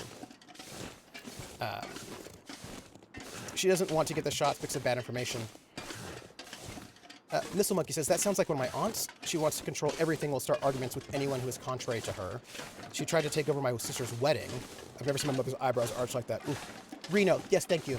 It's the Reno style. Reno and Smiley. And give me a second. For one moment, I realized that I didn't turn off, what do you call it? Flow, and my screen is dimming, and I don't want it to. I don't know if you can see it, but I can see it, and I don't like it. Let me get back to where we are. Whoa. Woo! Overshot. There we go. Wow. Oh, man. Hold on. I was back, and I've got to get rid of that. There. Oh, I think we're good. Are we good? Yeah, we're good. Okay. Single string is Reno. Thank you. And here we go. Yes. Look, we are not dead. I feel really good about this. Also, we're walking, so I feel like that's great. Well, we're following our mission. We have to get back to Jeremiah, the old guy. So now that we have the bear spear, we've got to get all the way back to that old guy. When someone has very brittle and soft fingernails, is learning a string instrument not... Well, I mean, is that a real tunnel? That's a good question. Is it a real tunnel or a Roadrunner tunnel? And actually, can I even get out? Yeah, I got this spear with which to kill the bear. It's a magic spear, and I'm very excited about it. No, Ice Bunny. A lot of stringed instruments, like when I play the banjo, I don't play with my fingernails at all. I'm an up picker, so I use picks. I use finger picks. And a spear and magic helmet. Yeah, I mean, my banjo's over there, so you can't see it, but I use finger picks, right? Like I have, a thumb pick, and then I have 2 finger picks that I put in my fingers, and so like I'm never playing with my fingernails at all. I'm just playing with picks. If I were a down picker, I'd be wearing a thumb pick, and I would probably be using my actual fingernail for the down picking. But you don't have to. You could also just wear a pick. You just have to flip it around. Most guitar players, if you're like a pop rock folk guitar player, you're probably not playing with your fingers either. Classical guitar players play with their fingers, but they're usually playing with their pads of their fingers, not their fingernails, right? They're just playing with the flesh of their fingers, but then a lot of like pop rock folk will use a guitar pick. Violins use a bow. Yeah, I mean you don't. There are a lot of ways in which you don't have to use your fingernails. You don't have to play with your fingernails. Like some people do, but you don't have to. 600, 350, 300. Let's use these ketchup chips, shall we? Yeah, and you can play with a bow. It's a not practicing trooper reducing level of concern, but concerned. Crit Twitch, you should be concerned. I personally am concerned about the fact that I have a bear spear, because that means there's like a bear situation that I don't really like, and I'm worried about it. Hey, I wonder. Hey, look, I'm only 20 kilos over my weight right now. That's awesome. Are there many stringed instruments that are primarily bows, not fingers directly? Oh yeah, there are a bunch of bowed instruments. A bunch of them. Does that go for? I mean, if you can play ukulele with a pick if you want to. I mean, some people play it with their fingers, but even if you play it with your fingers, you're usually not playing with your fingernails, right? If I'm playing a ukulele with my fingers, I'm probably playing down with my thumb, right, with the pad of my thumb, and up with the pad of my finger. I'm not playing with my fingernails. I'm playing with my thumb and finger. Right? Yeah. Secondly, piano can even be classified as a string instrument. Yeah, it's a hammered string instrument. Just say, oh hey, laugh, love, Lindy. Wait, Lindy, I love you. Lindy. Just 20 kilos over. It's fine. Do you remember that your carry weight is like 38 kilos? You know. Because I've carried like 100 kilo packs and they aren't that bad of Papa. This is what I'm saying. That's what I'm saying. So I just feel like Mackenzie is a bit of a whiner, and we're just gonna make him carry things. That's it. Why do they say that you have the nails on your left hand long and right hand short? Lindy? We've got Colos tomorrow, Lindy, and I have so much prep to do, I'm gonna die. It's fine. It's fine. It's okay. Well, you want to keep the nails on your left hand, on your right hand short, so that you can fret. Because if your fingernails are too long on your left hand, it'll be hard for you to fret. Keep the nails on your right hand long if you want to play with your fingernails, but you don't have to. You can play with a pick, or you can put different kinds of picks. Don't die. I feel like fighting a bear with a 100 kilo pack is a bit worse than carrying a... yeah. Am I going to send it to the bottom of a frozen lake? I don't, if he falls through, that's because he was not being careful enough. That's it. If you hit... yeah. Hey, welcome back. My nails grow fast, so I have to trim them a lot to play guitar. Yeah, and then also, Ice Bunny, if you really want to play with your fingernails... Sorry, dying is not allowed. You haven't filled out Form 45E. If you really want to play with your fingernails, then what you do is you lacquer them. Right? Like you would... what is that? What is that? What is that? Did you... Let's save. Let's save. Let's save, shall we? I feel like we should just save. Yeah. Yeah, let's just do that. I watched an amazing young lady from Japan play bass with her fingers. Oof. Yeah, that. But there's some old grandfather's beard up there. Let's just take some of that while we're here. Yeah. Worrisome. Sounds like Granny. Yeah. So if your fingernails are not strong, I think there are vitamins you can take that help. I think maybe vitamin D or E. And then also paint your nails. Like you can paint your nails clear if you don't want to have nail polish. But there are things you can do to strengthen your nails if you want to play with them. If your nails are kind of brittle, there are things you can do. I know, for example, well, I've learned that Dot, she has got very strong fingernails, and she like paints them, like she strengthens them. Yeah, collagen. The E, thank you, Mr. Monkey. Like E and then collagen. And her fingernails are very strong. And I remember I said, hey, do you want to do a thumb war? And she's like, no.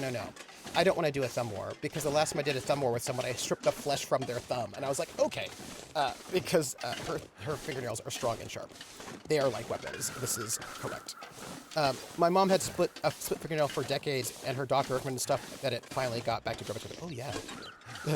Lydia's like, I've done that in a thumb before.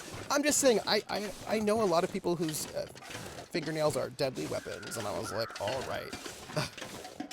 High school was vicious. Like, our thumb wars were epic. Lindy, what are you doing tonight? What game are you doing tonight? Because it's Thursday. What are you doing tonight? You should tell me. I want to know. I want to know. what you're playing. Oh, Cyberpunk Red. Who are you playing with? Who are you playing with? Because Simon is doing Sentinels in the Multiverse tonight. I will scorch us some more. I have the weakest nails because my psoriasis started to call my fingernails home. Yeah, so I would say you have a couple options. One, use a pick so you don't have to use your nails. And or start using like heavy-duty industrial fingernail polish, right, to strengthen and support those nails. Some collagen, some vitamin E. Why am I getting sad music? Why is that happening? Lindy, who's your character in Cyberpunk? What are you playing? What are you playing? I want to know, because I have questions. Also, I feel like I might be running out of food. Yeah. There's also those metal finger. That's what I play. You need. Those are for up picking, and I don't think she's probably. And you don't. If you're up picking, you don't need them unless you're playing like you need them for a banjo because of speed and steel strings and all that. But because it's Doom O'Clock, that's probably true. I have some concerns. Also, you know what? I don't think I ever explored north of these. If you remember when we traveled down this way south. You know what I mean? Like down here. And we didn't travel north. And what if there are cool things up north? Like, maybe we should travel north and see what's up there. But maybe we should just go back and not do that. Maybe we should just go and not wander around where we should not be wandering. A Netrunner. Ooh. Lindy, I have Netrunner ideas. How do you like net running in Cyberpunk Red? That's my question for you. Wait, there are people that don't stream? Oh. I stream like once a year. I want a game where the background tracks is being played in-game. Where it's all diegetic? Fallout. Most of the tracks that happen in Fallout are being played on the radio. So, that's a thing. I should save a bear, but I kind of don't want the bear to find me just yet. That would be a thing that I don't want to happen just yet. But why should there's Super Lydian cracks and oh, Rissa. Hey, Pooja! Hi, Pooja. How are you? I love you. I don't stream. I just sneak into other people's streams also. But you don't sneak. You arrive in glory, is what it is. That's what I'm saying. Oh, Pooja! Pooja, I want us to play in a game together, but I don't know what it is yet. Do you know what I mean? I'm like, okay, I want to play in a game with Pooja, but I don't know what the game is yet. I don't know what it is yet. You're like, I try to make it as, you're like, I'm down, whatever it is. Gross, I don't stream, I just stab people impersonating a blank void of inky darkness. Which, by the way, so I want to do another arena, but we can't do an arena. I want to do it at the end of the month, but we can't do it in August because that Saturday at the end of the month, I've got dress rehearsal, and we can't do it in September because I've got this show that I'm in that I'm going to invite you all to. But maybe we can do it like beginning of October. So this is what I'm thinking. Rissa says, I found an old stream with Dot and some of the others from Stitch of Fate called Just Around the Corner. It was a lot of fun. Oh, very good. Yeah. So good. Because you want tech issues and related traumas, you want to chat to both Rip and adore you, Coldrake. Yeah, no, I'm going to do another arena. 100%. 100% I'm going to do another arena. But it'll probably have to be the beginning of October because of this improv show that I'm in. So, Pooja, I just want you to know that you're on my list. You're on my list. On my list. I don't yet know. Like, I usually have to, like, get inspired. And once I get an inspiration, then I know. Then I was like, okay, yes, this is what I want. Yes. Ooh. Yes. I feel like, I'm doing a historical right now. Maybe... Grump pours out the sugar shaker over your head to bounce the salt out. I don't stream my peer randomly in people's streams and crack jokes about Ram Esoterica. That's totally fair. I kind of feel like I want something... I've got a hankering for something and I don't quite yet know what it is. Do you know what I mean? Like, I'm like, okay, well, I don't want to do... Like, it's not fantasy that I want to do right now. There's a lot of that. It's not... Let me drink some water. It's not, I do... I'm kind of out of water. We're going to have to think about that for a moment. That's not the best, but I feel like we're close. Okay, we're not that close. Awkward. You know what? It's gonna be fine. Come on to my house. Oh, Atomica! Come on to my house, come on. Come on to my house, come on. Come on to my house, I'm gonna give you candy. Come on to my house, I'm gonna give you everything.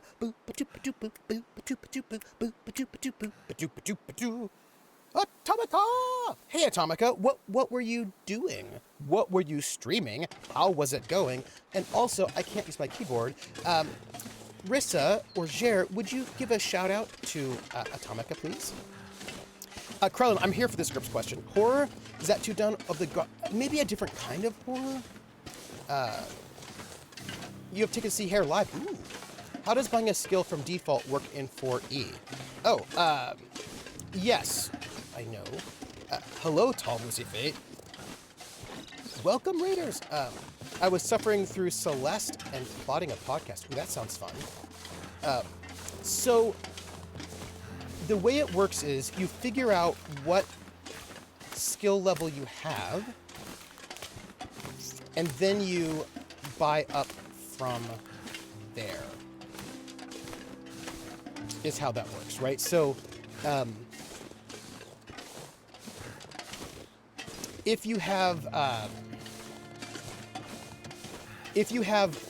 broadsword at 16, and that gives you short sword at 14, which is dex plus 2, then you'd spend 4 points to go from dex plus 2 to dex plus 3, I believe is how that goes. I'd have to check. I don't think you... I've got to check for those first couple levels, though. Crossing ice is fine as long as you don't hear cracking as loud as a thunder clap, not a thunder crap.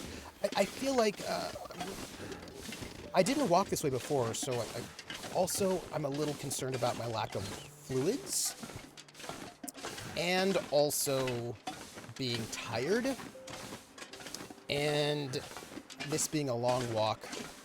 I'm a little worried about it, and I think we're gonna save again because I just am a little paranoid. It's just making me nervous. That's all. If you're thundercrapping, please see a doctor. Yes.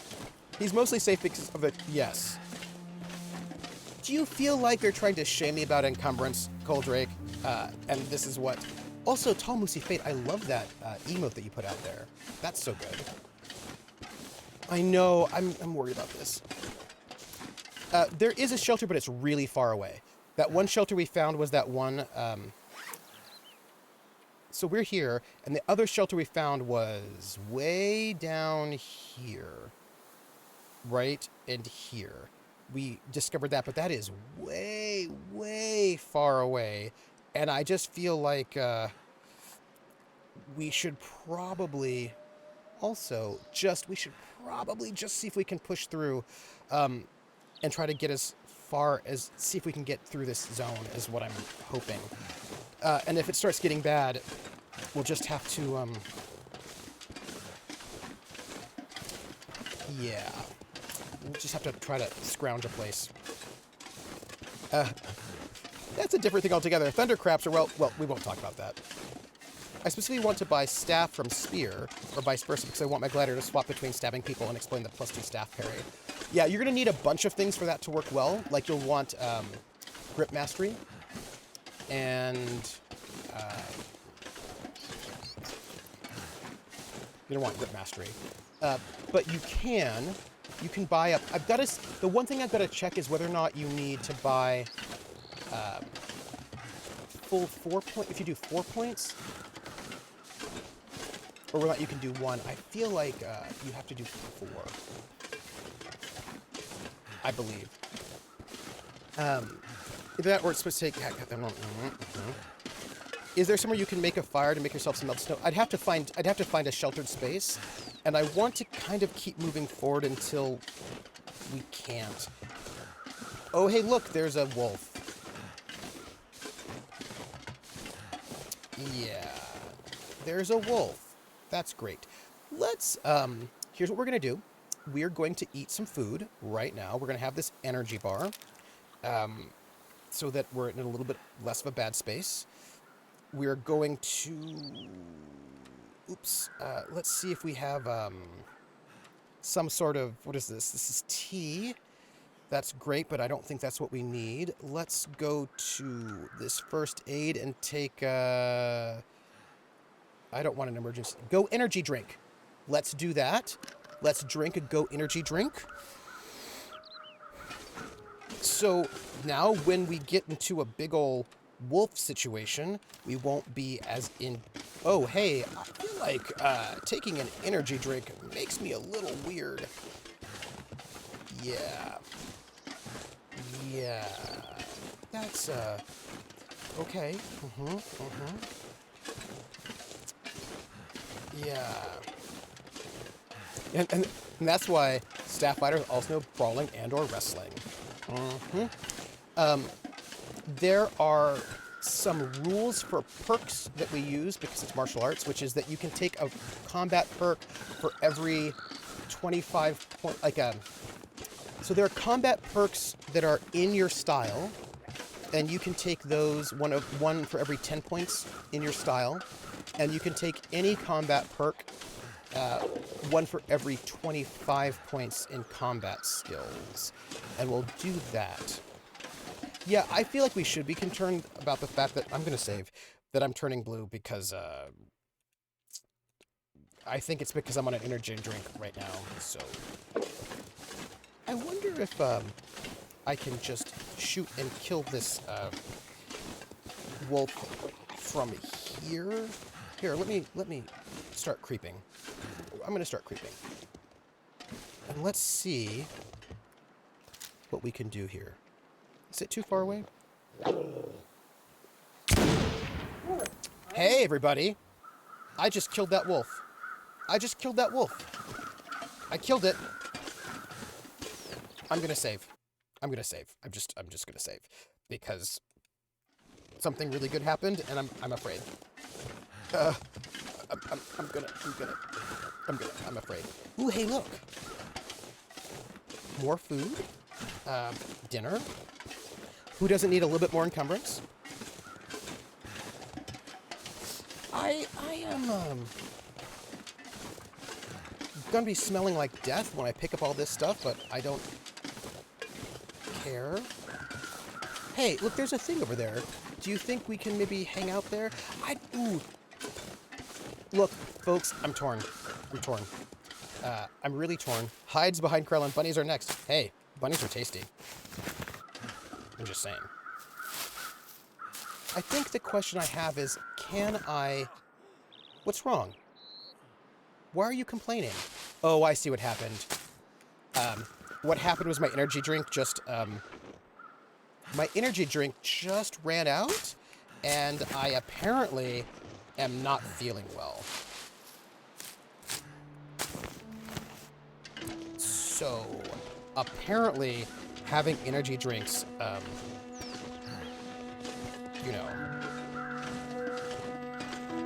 bunnies are a lot of work to catch. Hey, wolf carcass. I'm gonna take all of your meat. Ooh, nice. That's a lot of meat. Guess what? I am gonna be over encumbered and it's gonna get really dark. Feels like night is coming. It does feel like that, doesn't it? But you know what though? We're gonna just find a place where we can sleep. Oh gosh. Uh-huh. So, everyone, it's not great. Let's go and have some salty... Oh, gosh. Let's have some beef jerky? Yeah, okay. Well,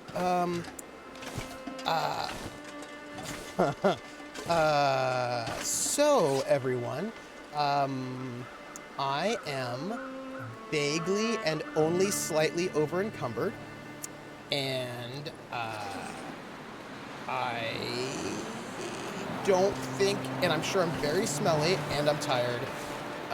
I can't drink anything because I don't have any fluids. I mean, I suppose I could drink this tea. Here, let's just drink this tea.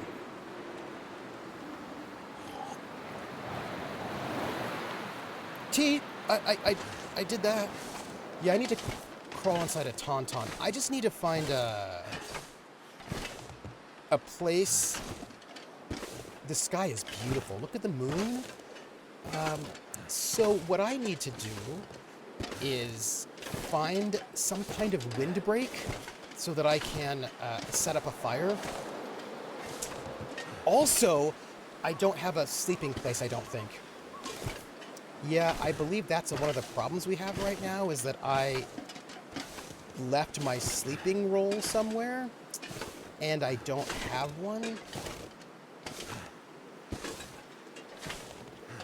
Yeah.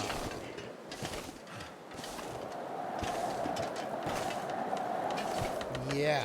I have some mobility, it's just really slow.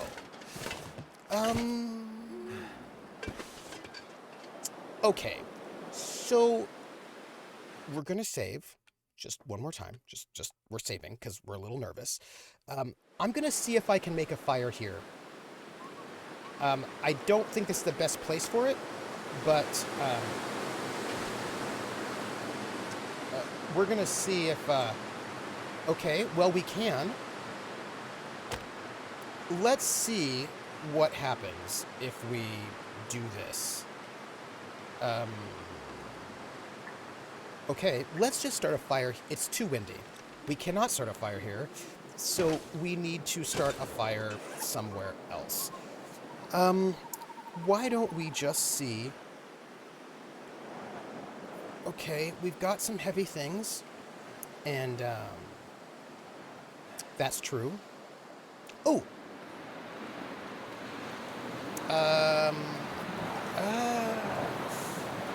Well, I can dump the scrap metal. Alright, I'll do that. I'm gonna drop all the scrap metal. And, I'm gonna drop, not the meat, because I'm gonna need it. I will drop some of these cattail heads, because I probably don't need all of them.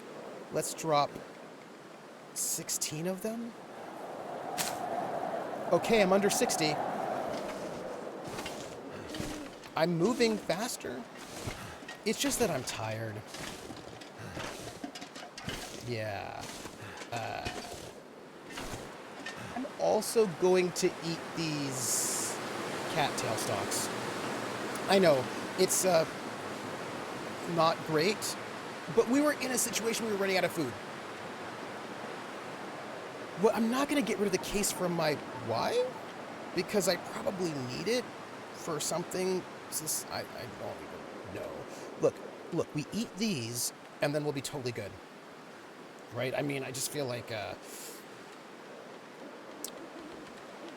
we're great. Yeah, I do need a house. And we're on our way back to the house. It's just that we're going a little slowly. And we probably smell like tasty meat. And you know what? I'm going to drink one more tea. And let's hope that will help. It didn't do any... I know it did. I know it. I'm so smelly. We're saving again. We're going to just say... Look, I realize that I'm saving like a paranoid person. But that's because I am a paranoid person right now. We just need to get to a place where I can make a fire, but I can't sleep. Yeah, I'm heavy with emotional baggage and animal guts. So let's see. I'm looking for some kind of windbreak, and I feel like there are probably some windbreaks across the thin ice that I should not be traveling on. But it looks like there's some stuff right up there, right? That if we can just get there, we could do it. So we just have to make our way in the world today. It takes everything you got. Taking a break from all your worries, I mean, sure would help a lot. Sometimes I want to get away where everybody knows my name. Sometimes I gotta go where everybody knows my name. And a place where they're always glad that I came. And I want to... You want to go where... I want to go where people know that our troubles are all the same. You know? I want to go where everybody knows... Actually, that's kind of creepy. Where everybody knows your name. Because it could be not good. Booze is not the answer. No. Look, it looks like there's like a big tree stump up there. And I bet I could set... It's bad that I do not have... But I do have coffee. So I just need to set up a fire, and then I can drink a lot of coffee, make a bunch of coffee. It is, if you light it on fire. Look, I am moving forward. I mean, that's like a positive situation. I am also apparently complaining, but it may not be the answer you want, but it is an answer. I've got to get away. Oh, yeah. I've got... Volpez, baby, you can light my fire. So, I do think we can probably find a windbreak up there, and I do not think I can sleep because I think I dropped my sleep. I didn't pick up my sleeping roll when I was at that cabin that's way over there to the right. Stop being so tired. Mackenzie. Look, I can't make a fire for you right now because there's too much wind. You just have to keep moving. I know. Windbreak, maybe icebreak, fairly, yeah. Oh, okay, I will see you. Hey, Pooja, I don't know what it is yet. But I feel like maybe a sci-fi thing might be cool with you. So I'm thinking about that because I feel like you'd be very cool in sci-fi. I'm gonna think about it. That's what I'm thinking about right now. Like, I don't know what kind of sci-fi yet, what the vibe is, but that's what I'm thinking about. So I just see you in space. That's all. Although, sci-fi doesn't have to be in space. No, not Shadowrun. I am not going to touch Shadowrun with a 10-foot pole because there's too much lore lawyers for that game. But I love some sci-fi, some future vibes. I've got to figure out what the vibe is going to be, though. But Shadowrun has too many lore lawyers, so I would never do a Shadowrun. That one. Battletech also has too many lore lawyers, so I wouldn't do that one either. I see your name in stars, kid. I just read Gideon the Ninth. Ooh. It might be kind of cool to do something that's kind of Ursula K. Le Guin-ish. I'm going to think about it. I don't have it yet in my mind. It's not there. But, I'm gonna think of something sci-fi-ish that feels... Yeah, it's not there yet, but I wonder if this is a windbreak. We will find out. Oh, but go play, and I will see you later. This is not, it looks like, a windbreak. But we're close, everybody. I just feel like Stars Without Numbers is not the system I would use for my sci-fi system. That is, like, maybe Traveler. Because here's the thing, Stars Without Number is somebody wanting to do Traveler, but with old D&D rules, and if I want to play Traveler, I'm just going to play Traveler. Do you know what I mean? Like, I don't,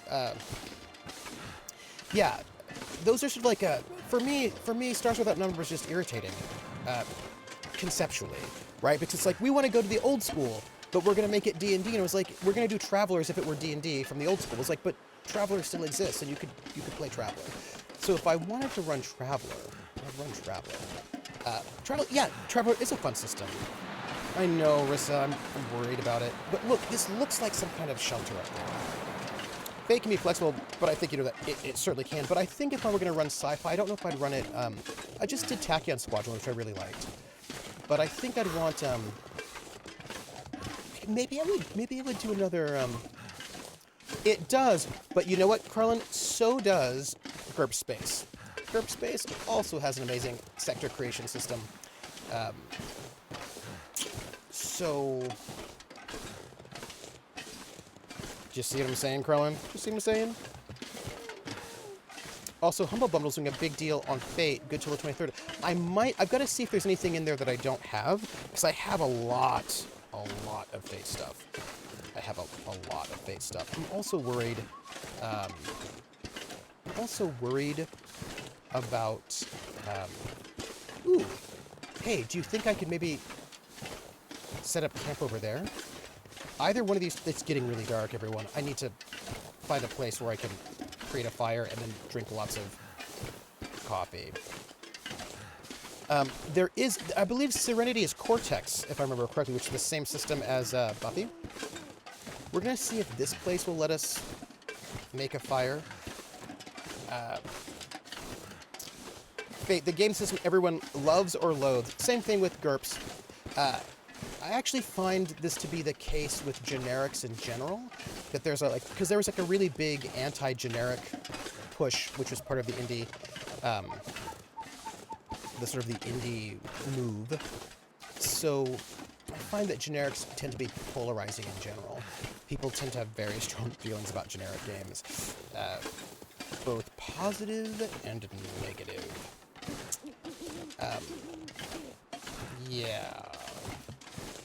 Yeah, people have very strong feelings about generic games. And I feel like it's, come on, give me a windbreak, everybody. Give it to me. Give me a windbreak so that I can go to sleep. And this, everybody, it's a windbreak.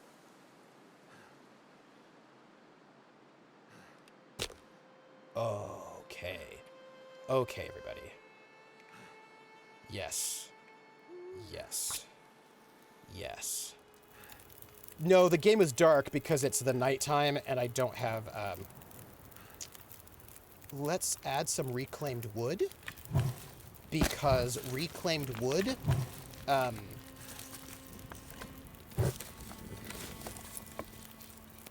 is great. I don't know if I need 3 hours of reclaimed wood, but right now, we're going to go and cook some water. And I only have cans, which, well, I wish I had a pot, but I don't have a pot, so that is our life. But that's okay. It's okay. We're going to cook the meat.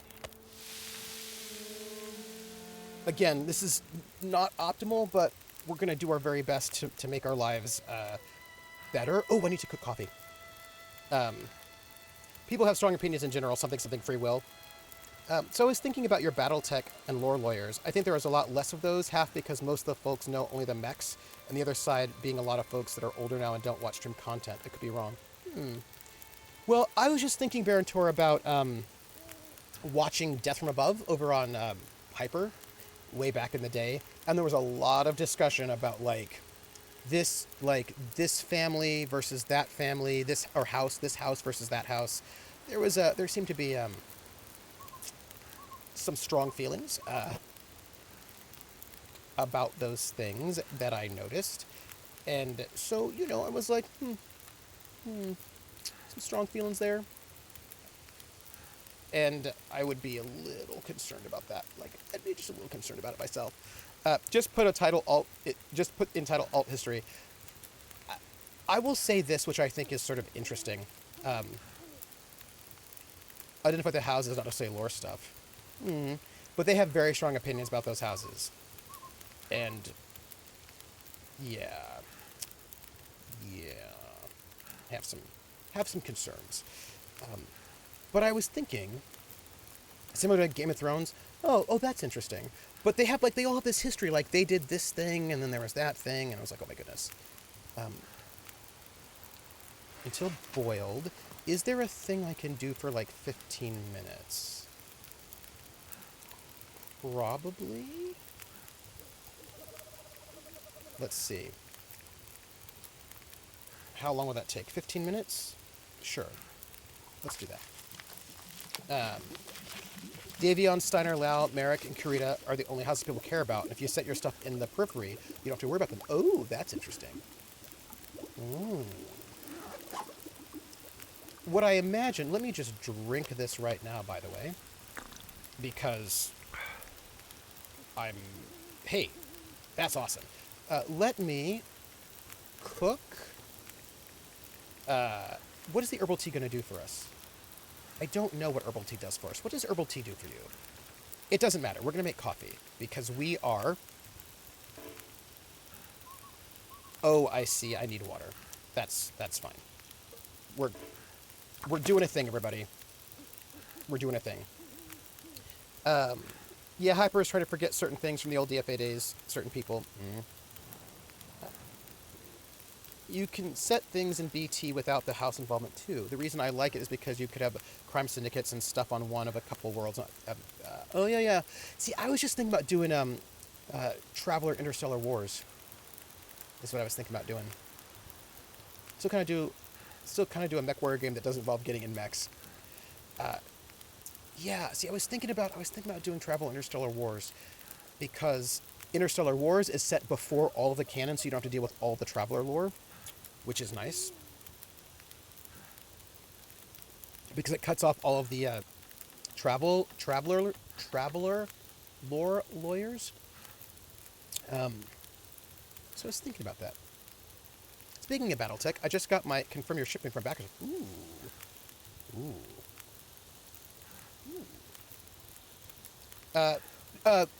Traveler Interstellar Wars is GURPS. So there's it's a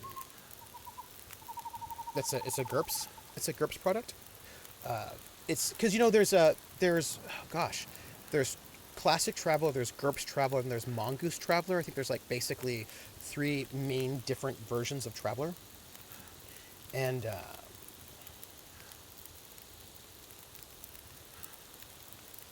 there's that. Also, I really... Oh, a bundle of holding. Yeah. So, not Traveler, but GURPS Traveler. Yes. But I could also do, like... I'm torn between, like, maybe doing GURPS Traveler, Interstellar Wars, not regular GURPS Traveler, or Classic Traveler, but just the Black Book, so there's nothing else. Let me just eat this. So there's nothing else, and then let's... What we're going to do right now is we're just, like, cooking is what we're doing, because I wish I had more space to cook things, but I don't. But that is fine, because we're going to make coffee. But does it kill you in Keragen? It does not. It does not. I've heard Classic was really solid. Classic Traveler is and isn't, because it has that thing that some people in the OSR say they like, but I don't think, or they talk about, wherein some rules are a little vague, and people are like trying to turn that into like a positive, like, oh yeah, the vagueness is so that you can just, it's like, was it rulings not rules? That's the thing. But sometimes it's not rulings. Sometimes rulings not rules is just a paper over the fact that some of the rules do not work, or are not there, or not complete, or are confusing.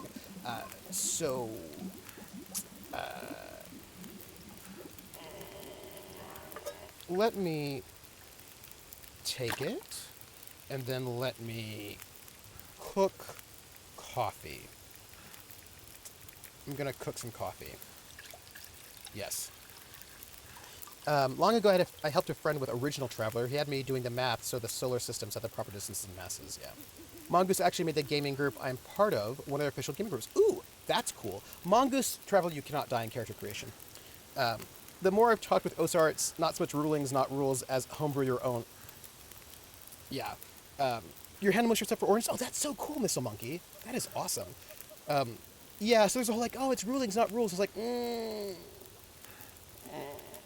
Sometimes what I think you mean is that, like, I mean, patching bad rules is sometimes what they actually mean. Yeah. Oh, that would, yeah. No cons for me right now. Hey, Prax. So there are some things I think in Traveler, because it's an early game and some things were not fully baked, classic Traveler, but I really like its character creation system. And I'm basically torn between doing a classic Traveler with none of the lore, stop it, or let's drink this because I am having energy problems. So I wish I had a pot. If I had a pot, which is heavy, then, let me just... Prax, right now we're cooking food so that we don't die, is what we're doing. Or are killed by wolves, because that's kind of where we're at right now. Just a wolf killing situation. And we are super, super exhausted. So there's that. Yeah. Oh, you should use Space Master for your sci-fi game. No one will rules like that. By the time they can get the rules looked up, it'll be way past the time to be able to roll that. Oh, you have a festival. What kind of a festival, Missile Monkey? What kind of a festival? What kind of a festival? In October. Missile Monkey, tell me, what kind of festival? Want to know. There. Ooh, a whole minute and an hour and 3 minutes. My goodness. What is that? Oh, I drank it already, Rissa. Ready and already drank it. Like, right now I'm just like, lots and lots of water, but I only have these little cans, and the fire only has 2 slots. So, I'm just trying to, be less exhausted, and it's worrisome. It's worrisome. Oh, yeah, just a little worrisome. It's fine. It's fine. I mean, clearly you need to learn to make a... I know, I need to make a 4-slot fire. Why don't they give it to me? Oops. I already decided that I would not be attending our local con, nor the weeks later local Ren Fair. You just don't want to take a chance with your dad. Yeah, that makes sense to me. Let's craft that. Street Art Festival. I'm one of the featured entertainers for the children's area doing hourly improv storytelling. Oh, that's so cool. That is so cool. And non-potable, but we're getting there. I hope I'm gonna just take this water and make more water. Like it is it's what we got. It is what we got. We're gonna do our very best to... You know what I should do? I should This'll come in handy. take this firewood. I realize we're staying up all night right now, but we are... That's kind of where we're at, you know what I mean? Like, we are needing to deal with all of this. And if we can deal with all of this, then maybe we can make it to a place where we can sleep, where I have a bedroll. It's the first time you're being a featured entertainer. That's so awesome. What would my perfect sci-fi system have? Oh, that's tricky because I feel like there are different... Hey, while we're here, why don't I see if I need to repair any of my clothes? Let's just see what we got. It looks like we do. Missile Monkey, you'll be awesome. I think you'll be great. I cannot repair this because I don't... Oh, hey! Hey!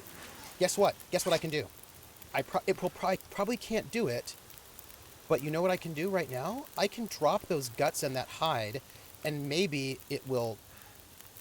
I mean, I don't think I can cure it in this moment, but let's drop that, and then let's drop this, and then let's... I'm pretty sure I have some guts. I do. And maybe having them here might cure them. I think it takes them a long time to cure, though, so I don't think it'll cure in time, but hey, we'll do our best. We'll do our best. Wasn't there a sci-fi GURPS book back in the 70s? Not in the 70s, because GURPS is not from the 70s, but there's it's the 80s. It's the 80s. I have it. I have it. We have a point by Kerrigan and snap and rule sets. Probably a post... I see you. depends on what you want to do, how much PS, how much war you want, how much time you have for... Yeah, so, like, for me, it would sort of depend. It would depend on what vibe I'm going for and what kind of sci-fi I'm going for. It would depend. I'm not against generics, so that's fine. It really depends. It depends. Like ODS notes in the depends, and it depends on what does it depend on. Do I want to be a planet-based sci-fi game? Then I would want different things than if I want a spaceborne. Let me just take this. A spaceborne sci-fi game. Do I want... Do I want players... If it's a space-based game, do I want players to be in individual ships, like TIE fighters or the pilots in BSG, or do I want them to be all part of one big ship, like in Star Trek or Traveler? Oh, I do like GURPS sci-fi, but I mean the thing is, I do like it, and what I like about GURPS sci-fi is that I can do many different things. I can, you know, the spaceships line is really great, so I can do individual fighters or big group fighters. GURPS Space is a good toolkit. It's a great toolkit. They've got a pulpy setting. They've got a bunch of different other settings, sci-fi settings that you could sort of pick and choose different ones. Yeah, FTL. And what is nice about GURPS Space is that you can have those discussions about what kind of tech you want. Yeah. So I think what I would want in my sci-fi game would really depend. Oh, hey. Let me just take this. Would depend a lot on... It would depend a lot on what kind of setting I want to do. And I'm also pretty good with a variety of things, just checking things out. I'm okay with experimenting. Let's see if there's anything I need to repair while I'm here. And I think the things that I need to repair, I cannot repair because I don't have the leather. Probably. Like that as well. I'm gonna need leather. Let me rephrase. What is my favorite type of sci-fi game? Oh, well, that's a very different question.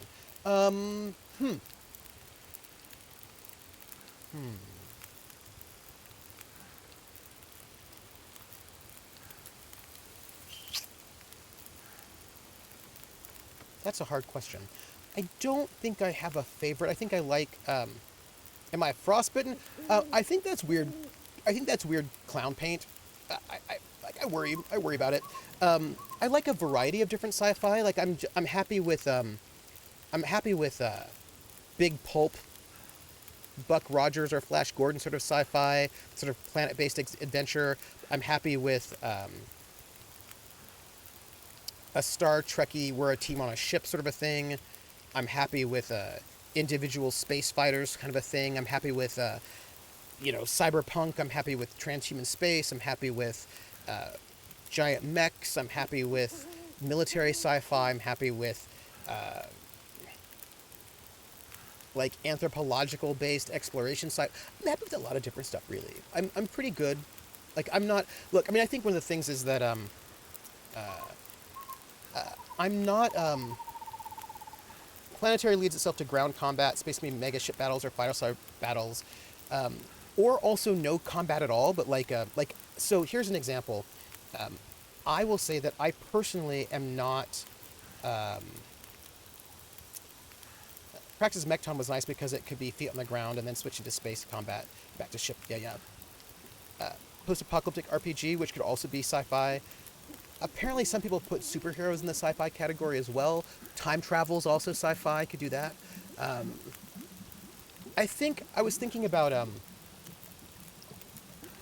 So here's the thing. There are a lot of people who are very gatekeepery about what counts, what does and what doesn't count as sci-fi, and I find that the people who are super gatekeepery are hard sci-fi fans. Yeah, superheroes walk the sci-fi fantasy line.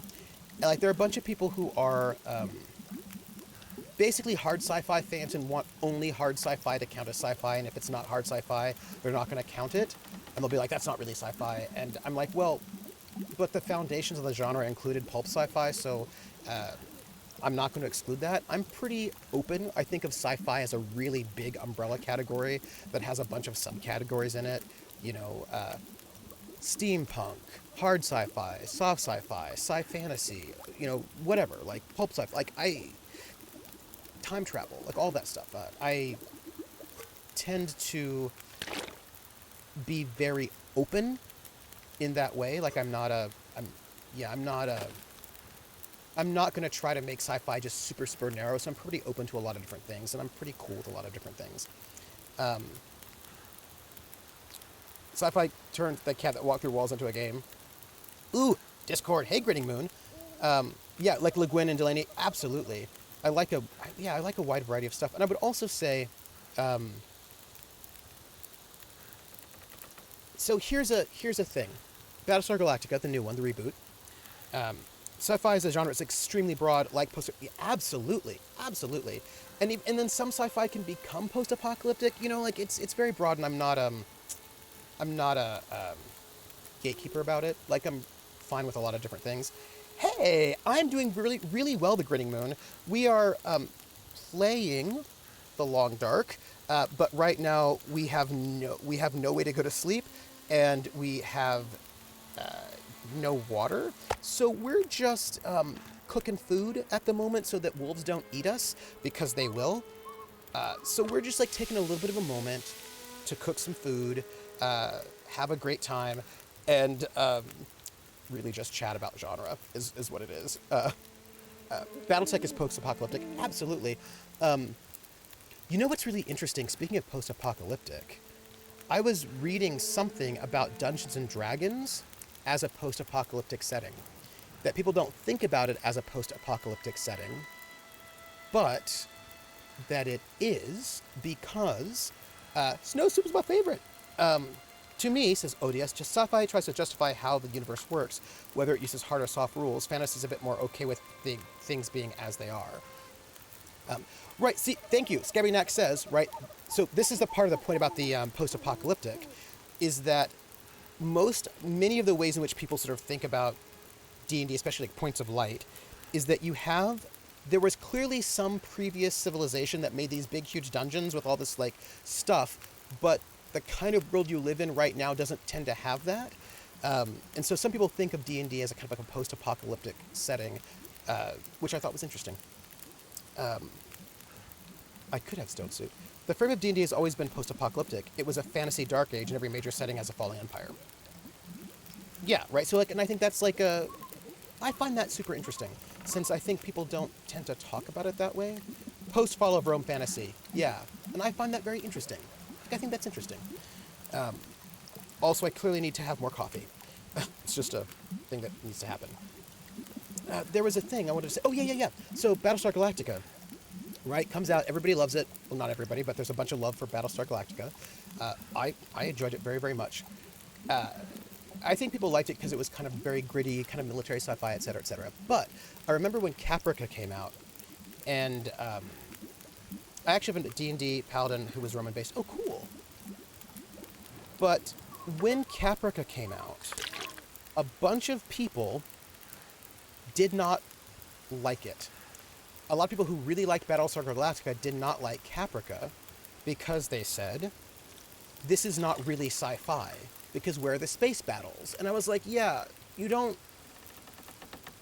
Like, this is a soap opera, it's not a sci-fi. And I was like, no, it's definitely sci-fi. You don't have to have space battles or even be in space for something to be sci-fi. Like, Caprica, only got one season, sadly, was clearly about the birth of AI, and it was like, I mean, it was a sci-fi show. It just was a planet-based, interpersonal, character-driven sci-fi show that was about, like, it was, yeah. So I liked Caprica, and I would never say it wasn't sci-fi, but I know some people did. So, like, for me, I'm a bit more open about what can and cannot be sci-fi. I'm just a little bit less exercised about it. Lopi says, I kind of like to stumble into a civilization in D&D that's just actually building dungeons, trying to stay ahead of a looming economical bubble, kind of like how China's building active ghost cities, that's so interesting. I love that. Oh, and used a pike. Nice. Dwarves build dungeons just to make sure young dwarves stay employed. I'm going to just drink this, by the way. Just drink my coffee. because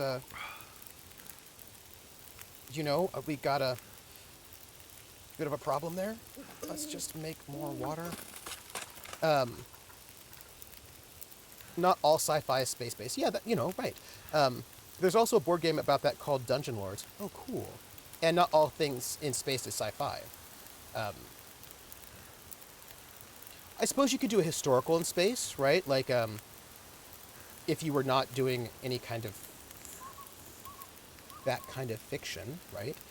Those folks probably also didn't like the Star Trek TNG episodes that focus on the characters and not fighting Romulans. Well, yeah. Like any academic, Troopers answers to most questions, it depends. Hey, Dennis, how are you doing? How's it been? We haven't seen you in a while. How are you doing? I hope you're doing well.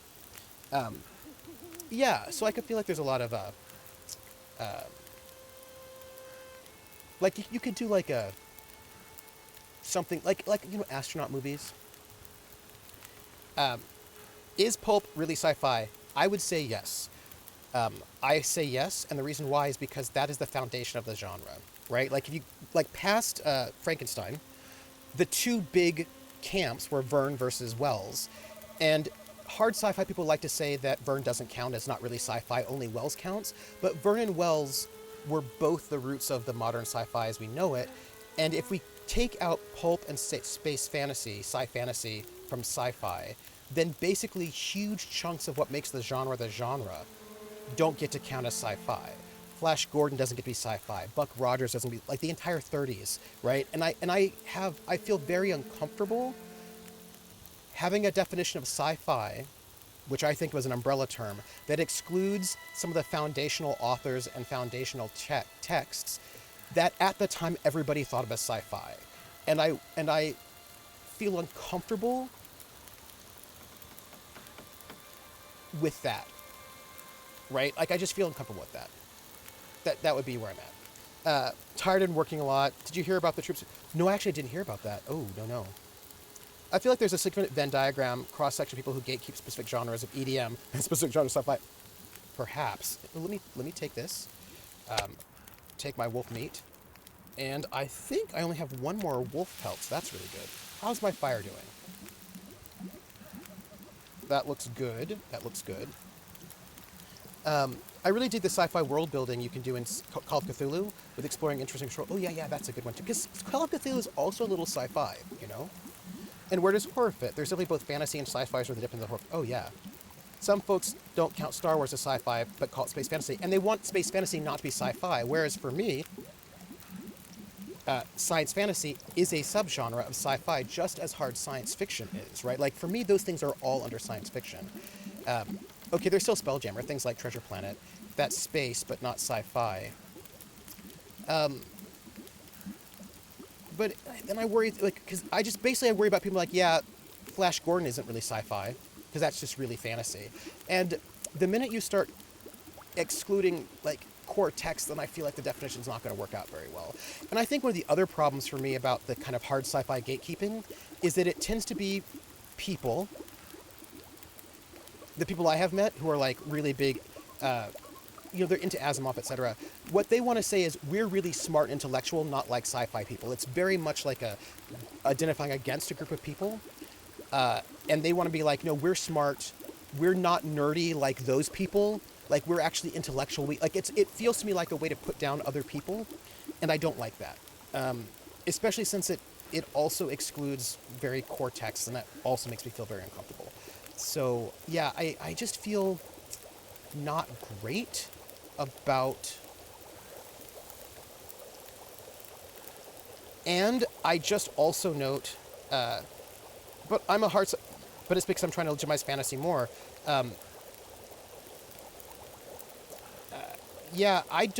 I think what it comes down to is that I don't feel comfortable defining sci-fi as only hard sci-fi, right? Like, that's a thing that makes me feel uncomfortable. Let me just take this. Thank you. I don't feel comfortable with a definition of sci-fi that excludes, the bulk of sci-fi. You know what I mean? That makes me feel very uncomfortable. Yeah, it makes me uncomfortable. I also think about the fact that the genres that hard sci-fi gatekeepers tend to gravitate towards, hard sci-fi and military sci-fi, are exactly the genres that the what were they called? The rabid puppies, right? Um, were into, right? Like, there are a bunch of people who are really sexist and racist and kind of gross, who fly the banner of hard sci-fi and military sci-fi as the only sci-fi as gatekeepers, and they did all that weird stuff with the with Worldcon and all of that. And so, like, fresh gut, how's this doing? Still not dry yet. I think that takes a couple days. And so, like, that is a thing that, like, it makes me uncomfortable because, first off, that has never been the only genres of sci-fi. And I also feel like science fiction and fantasy are a little bit not always so easy to separate. I suppose I get away from that because I don't believe in awards or prestige. Yeah, but also, absolutely, that's part of it, right? Because they're doing a lot of prestige stuff, but also wanting to make themselves seem smarter and better than other folks, which makes me feel uncomfortable. I found Warhammer has a lot of questionable fans in the same vein, yeah. That thing you like isn't better than that thing other people like, I just like boxes. But, yeah, and for me, though, you can have, like, for me, sci-fi has sub-boxes, and the sub-boxes, there's a bunch of stuff in there. Like, I don't... Yeah, like, for me, I just feel like you can have multiple things in there and have that be okay. And that tends to be, like, just, like, where I'm at about it. I'm like, yeah, we can just have... just recognize that there's a bunch of things that fall under that. It's a broader category with overlap, like there's sort of overlapping Venn diagrams, where fantasy and sci-fi sometimes overlap, right in that sort of larger space. And yeah, and I just feel very uncomfortable about the ways in which there's some really questionable people with really questionable politics who, not you, Krellin, but I'm talking about the rabid puppies, who are like, we don't want anything with people of color and women in it, and anything that those people like is not real sci-fi, and the only thing that counts as really sci-fi is like super hyper macho military sci-fi with an almost all-male cast, and like really hard sci-fi with also almost no women. And they've been causing a lot of trouble, and it makes me uncomfortable. And I don't think it has to be that way, but I feel very uncomfortable with their desires to gatekeep, and in ways that I also find just ahistorical. So it makes me uncomfortable. Yeah. I'm fine with classifying things, not so much when people start excluding. And also recognizing that, like, classifications are going to be a little complicated. Do you know what I mean? Like, I just feel like they're a little complicated. That's it. People who read that start... Yes, Krellin, absolutely. Krellin, you read my mind again. Again, you read my mind. I was thinking Starship Troopers and people who misread Starship Troopers. Yeah, right? People who... in the same ways that some people also misread Warhammer, right? They don't realize that there's satire, and they miss that part. Yeah, at least one of them has that puzzle box from Hellraiser. Starship Troopers is very, very serious. That is not campy at all. Same, yeah. Like the people that read Cyberpunk and think, let's make a society like that, instead of, hey, we're not careful. Yeah, Krellin, like, no, you don't want to live in a cyberpunk society because it's bad. It's a critique, right? Yeah. Halo's fun, but is it like the pinnacle of science fiction? My opinion is to say, nay. Would you like to know more? Sorry. You can tell me more. Yeah, the people who do not know that 40K is like a parody of British politics in the 1970s, right? Yeah, but then there's that movie of Starship Troopers that didn't have much to do with the book, Grumble. So yeah, so for me, I'm just like, well, like, I would never call Flash Gordon hard sci-fi, but I would call it sci-fi, put under the sci-fi umbrella, and I'm like cool with that. I'm just a bit more expansive, but I do think like subgenres are very interesting to think about that. Yeah. The other day, says Scabidak, I read a post by someone who said that propaganda in Starship Troopers made them want to join the military. That's not good. That's not good. It's true. It was super campy. And the whole Handmaid's Tale isn't meant to be a manual. I liked Starship Troopers movie. It was just a little too effective at being subversive. Let's just take this. Take it. I feel like we have probably waited... Oops, that's not what I want. how are we doing in terms of the daylight? Okay, I think we can probably start walking. Oh, know what I should do? Sorry. I should actually just make some coffee and not drink it now, but drink it later. And if I do that, I bet I can drink cold coffee later. Because I'm clearly in a bad space in terms of my energy levels. So we're going to just do that. Yeah. I love that the Warhammer parody came full circle with what's-his-face, the guy in Brighton wears Vader like garb and runs. Oh, yeah, nice. When I was a young person, I read the book Starship Troopers and read the Forever War. Troopers looks at war. Oh, interesting. Lord Buckethead. I apologize in the entire UK for my slaughter of the spelling of Britain. It's fine. We take it. Okay, look, we're going to take the coffee, put it in our pack, and then we're walking, and then we're saving. It'll be good. It'll be good. Yeah. And of course, I think I have been very much influenced by Ursula K. Le Guin, for whom the distinction between fantasy and sci-fi was not as interesting. She's like, you know what? It's speculative fiction. The lines between them are thinner than you think, and it's okay. And let's take it, and then we'll take this, and then we're going to go. We'll see how far we can get. Take it. Take it! And, oh, you know what we could do? We can take a torch, right? And then we can put the torch away? Maybe? Nice. And then we'll put it away. Sweet! Sweet! Love it. Love it. We're walking, we're walking. I only disliked the movie because it was so white and because the folks made it. Oh, yeah, okay. Hard science fiction for science fiction for speculative fiction, and then there's magic. And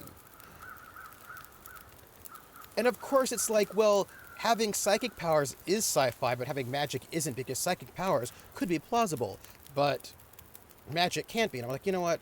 I am not, not super invested in that. Do I have more than one torch? Am I just taking torches? What's happening here?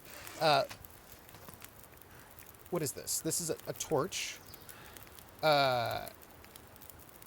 Oh, I think I actually just have to make a torch is what's going on with that one. I don't think... Oh, no, I think I... Did I make... I don't know how many torches I have. But I'm carrying less stuff now. I'm under 60 pounds. Right? Like, I feel like I'm doing very well. So I feel like you should all be very proud of me. I'm going to load back up again really soon, though. We're in the morning right now, so we're going to start walking. Because it is morning. Or, like some new books, magic returns to the modern world and we get chaos. Yeah. I do like when something that appears as a fantasy setting reveals itself to science fiction. That's a hook that gets me a lot of times. Oh, yeah. Mm-hmm.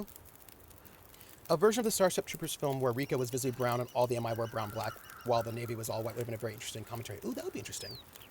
But I need it to fix my shoes and my gloves. So I need them. I need them. I need them. I need them. I'm picking them up. Because I need them. Because once I get to Jeremiah's, I can drop them again, and then I can do some repairs, and then everything will be fine. I need it all. I need it all. How's my encumbrance? Back to 60. But, you know, we're way better than we were before. More or less.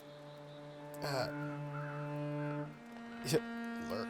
So, I feel really good about our life, and I'm not going to pick up extra wood, because I hope that we can make... Oh, hey, you know what I can do, though? I bet I can maybe eat some food, like, this fresh wolf meat. Get myself... and then I can drink some water. And then, look, we're going to be super underweight. Just like that. It's going to be amazing. I need the guts, too. I need them. I need them. Maybe it's sad music because of no sleep. It's possible. Once this campfire extinguishes, I'm going to, you know, get rid of the campfire. and then we're going to go, and it's going to be great. I think of the real-life thing when the Romans built a functioning steam engine for the Temple of Jupiter, so that it appeared that the doors open on their own as a priest approach it, and then we put steam engine away for, yeah. I know. I'm gonna go to Jeremiah's, and I'm gonna just drop them off, and it's gonna be great, and then I can fix things. Are you? Okay. So Scabbynack. Wait. I had saved a couple magazines from the 90s, and then I was like, this is great. People were like, you don't need those magazines. I was like, but I might. And then guess what? I cited them in articles. So yes, let me break down. Develop a steampunk Roman Empire setting. Yes. All right, we're going to be a little slow walking, just a little, but because we're kind of carrying a lot, but we're going to get there, and then it's going to be great. Didn't Persia, maybe. You should. Look, I'm moving. I'm going to get there. I'm not going to be murdered. Wait, how smelly am I right now? Let's find out. Okay, I'm super smelly right now. It's probably because of the guts. It's fine. When I was first in the military, there were no women in my unit. Then I heard a congressman who was not in the military talking about how the military was better when there were no women. I wanted to go on a 12-month deployment and meet a desert queen, then come back and tell me his opinion. The military was better when there were... Oh, no. Interesting thing, Dennis, I want to tell you. Don't we forget, it's about boys' schools. Took a lot of effort for me to throw out a decade-back catalog.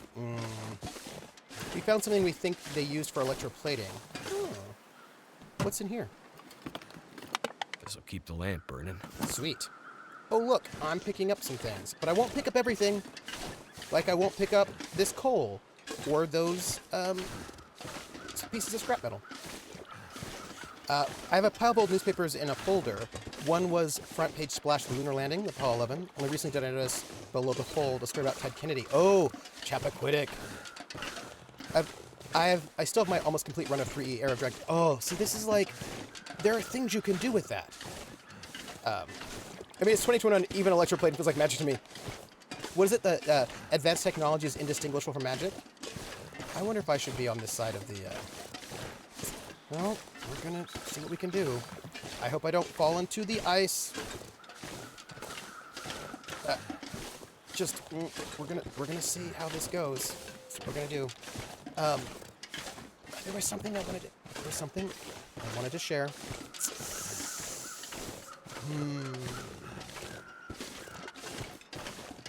Clay plating, no.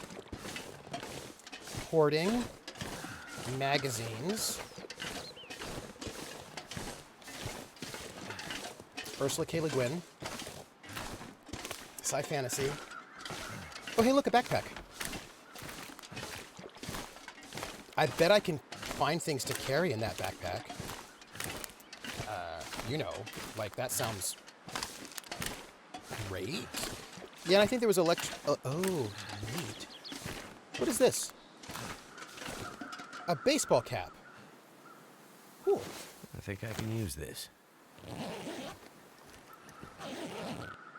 It was empty. Maybe they don't want me hoarding anymore. Do you think that was about? What was it that I wanted to tell you all? I just totally lost my train of thought. How close are we to getting out of this place? I feel like we're really close. I feel like we are real... Because there's the, that radio tower that we were not able to find the entrance to. Yeah, we're close. We're close. We're going to get there. And then when we get there, we're going to find our way to Jeremiah's. We're going to drop all this stuff off. And then we will be unencumbered again. Dennis, yes, I remember now. Thank you. Dennis, I wanted to tell you a thing. I recently went to the library to get a book after not going to one in 10 to 15 years. And I got to reminded me too much of school and got a book and left. Let's just say I didn't have a good school experience. Oh, I had a bad school experience, but libraries were my safety because people were not bullying me in the library. So outside was dangerous, but the library was the safe space, right? Because the bullies tended not to be in the library. So I tend to associate libraries with safety. Yeah. Okay, so Dennis, you just reminded me about the thing I wanted to tell you. It's about single-sex education. So you need a lot of fruit to get 12 volts to a single amp. Oh.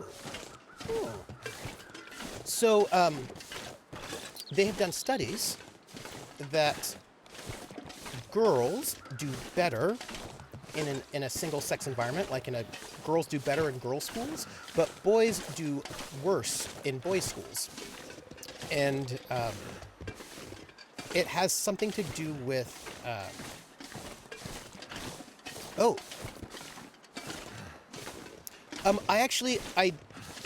Wait, let me think. Where do we play D&D? In high school, where do we play D&D?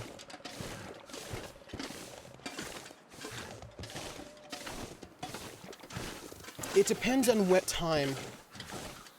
We often played it in middle school. We did not play in the library. We played in a hallway. In high school, I think we played in the cafeteria. We might have played in the library a couple of times. But here's the... So, Krellin, this is the thing I'm going to say that is really depressing. Here's the depressing thing I'm going to tell you, Krellin. For all of the awfulness of that D&D, of that particular D&D group in high school, we might have played in the library once or twice.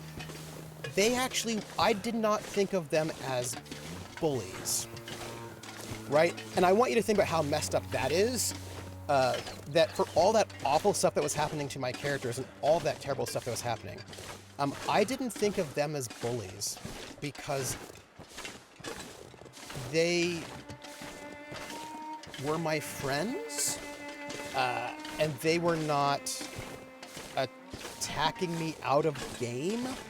Like, when I think about my bullies, I think about people who, like, personally attacked me just as a human being, as opposed to, like, those just really, really unfortunate D&D games I was in that were yeah, at the time I didn't think of that as bullying. I thought of that as, like, really uncomfortable, but, yeah, which is messed up, right? That's messed up. Like, I'm a broken-bodied middle-aged man, and I can move faster than this. I know, right, Krellin? They laid the track faster than I'm walking. Something's making me feel tired.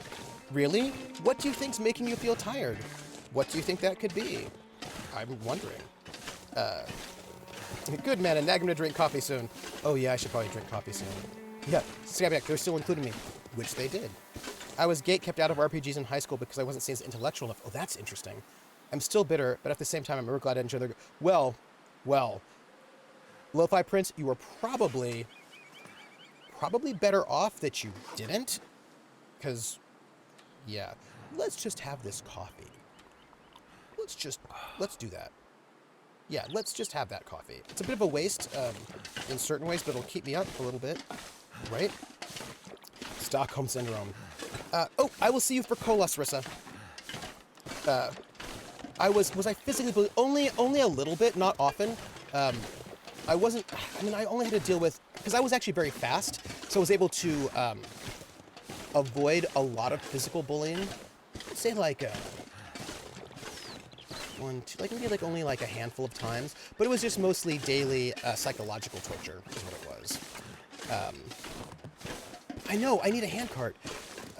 Yeah, I mean, physical bullying was only a couple times, and that wasn't really all that upsetting. Because that, like, somebody, like, you can heal from that. But being told that you're hideously ugly every single day for 13 years, that leaves different kinds of scars that take a lot of work to get through. Yeah, so I found the mental bullying a lot worse than, like, the couple times I had physical bullying, which wasn't really that big of a deal. I didn't think, I mean, like, you know, yeah. You know what I mean? Also, it was very hard to get me physically. Wait, those scars heal? You have to do work. You have to do work on it, but they can. Yeah. You know what my dad, to remedy me being bullied, what did he do? What did he do? Dennis, I'm concerned. What did he do?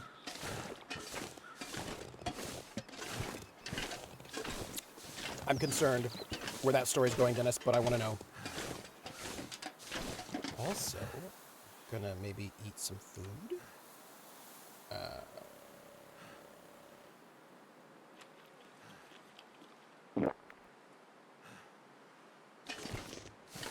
I got pretty good at running with 80 pounds of... Yeah. I was that kid that I could never get anybody out in dodgeball because I didn't have the upper body strength for it at the time. But you could never get me out in dodgeball because I could dodge like nobody's business. Do work? I know that sounds an awful lot like working. Yeah, it was very hard to get me out of dodgeball because I could dodge. I was very agile and lithe, but I could usually never get anybody out. Hey, guess what? We're under 60 pounds. We're doing real well.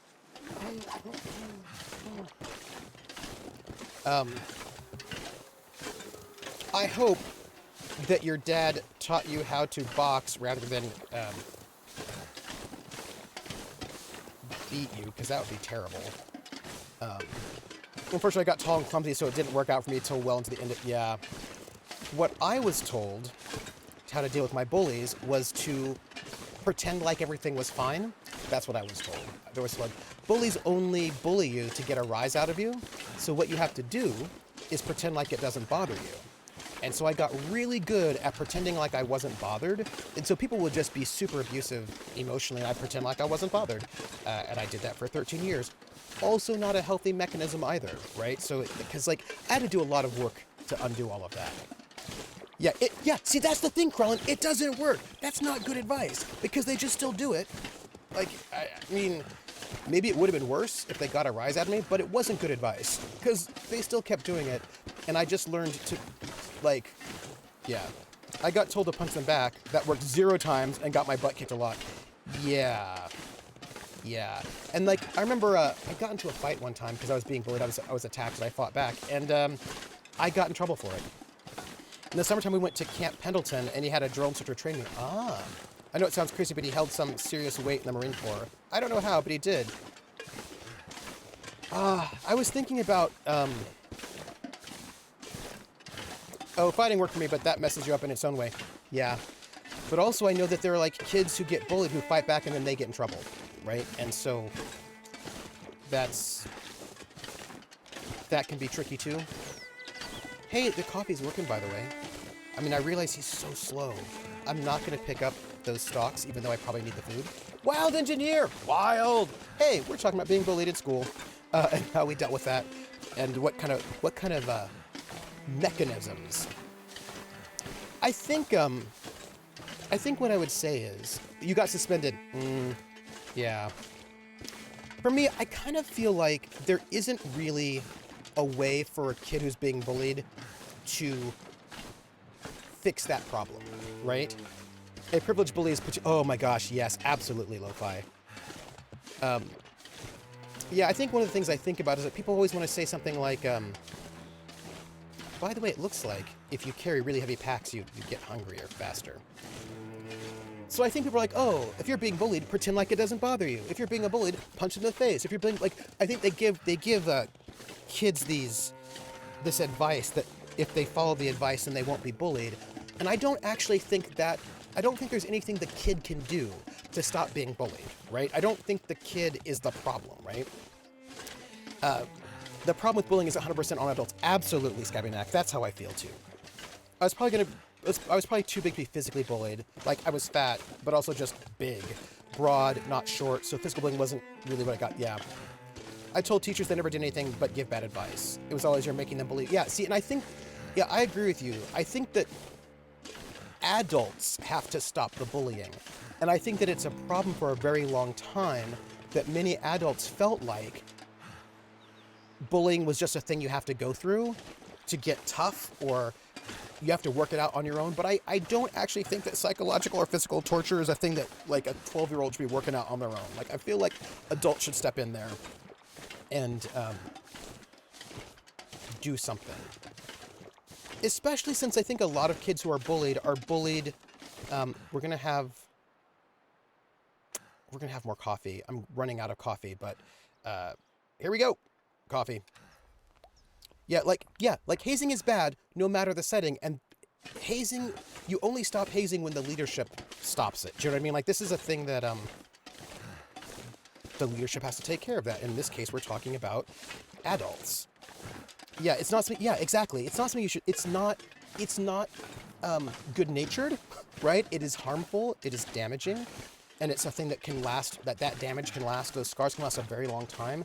And I think it's super irresponsible for adults to be like, oh, it's just how kids are, because that's not, don't do that. Oh yeah, to finish the thought, so when they were talking about, so girls do better in single-sex environments in like middle school, boys do worse. You got minor plastic surgery when you're 8 because of, oh, that's terrible. And one of the reasons why they say that girls do better because they're not having to pretend to be dumb, right? Because of boys.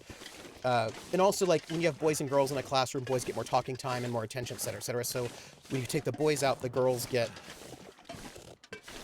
more, but they get more time. But they say that boys don't do well in a single-sex environment because the bullying gets worse. That when it's all boys, toxic masculinity results in a lot of really bad bullying, and if you have girls there, it can temper that some. So I don't quite know how to deal with that situation, like how to sort of manage that. Really, I suppose what it is teaching people, working on toxic masculinity, as I suppose what it would help on that one. Oh, yeah, I should look. If I can just get through this tunnel, I feel like we'll be in a good space. Like that is, oh, speaking of which, I should probably just save right now. Just save right now. As we, like, we're getting so close to this tunnel. Do you know what I mean? Like, and I just need to rest up. And I wish I had more coffee, but I don't. But if we can just get there. Yeah. My dad told me that if anyone tries to mess with you in any way, beat him up, and he would never get mad. And he would never get mad at work. Plus, for multiple years at the school, you had to write incident reports, and every day I would write one to the point where the person at the office stopped allowing me to do it because they thought I was doing it to get out of class, and no one would do anything about it. Yeah, that's so bad. Yeah, girls were often the way bullying got stopped because they were like, Chad, stop being so mean.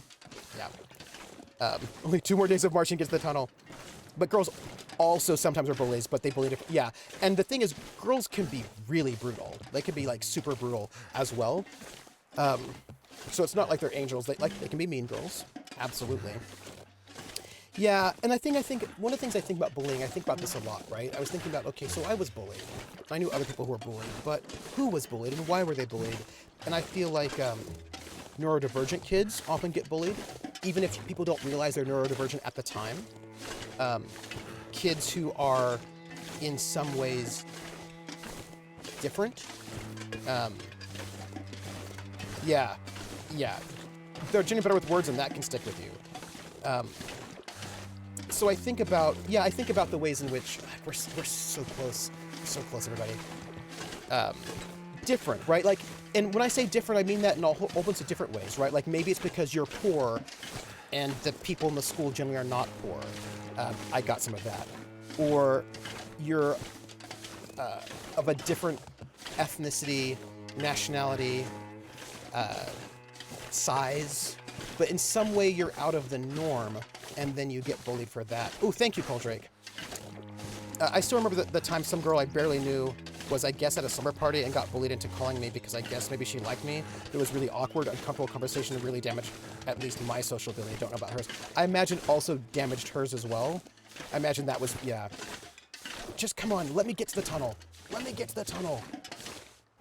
Look, I'm not picking up any more wood, by the way. It makes you feel better.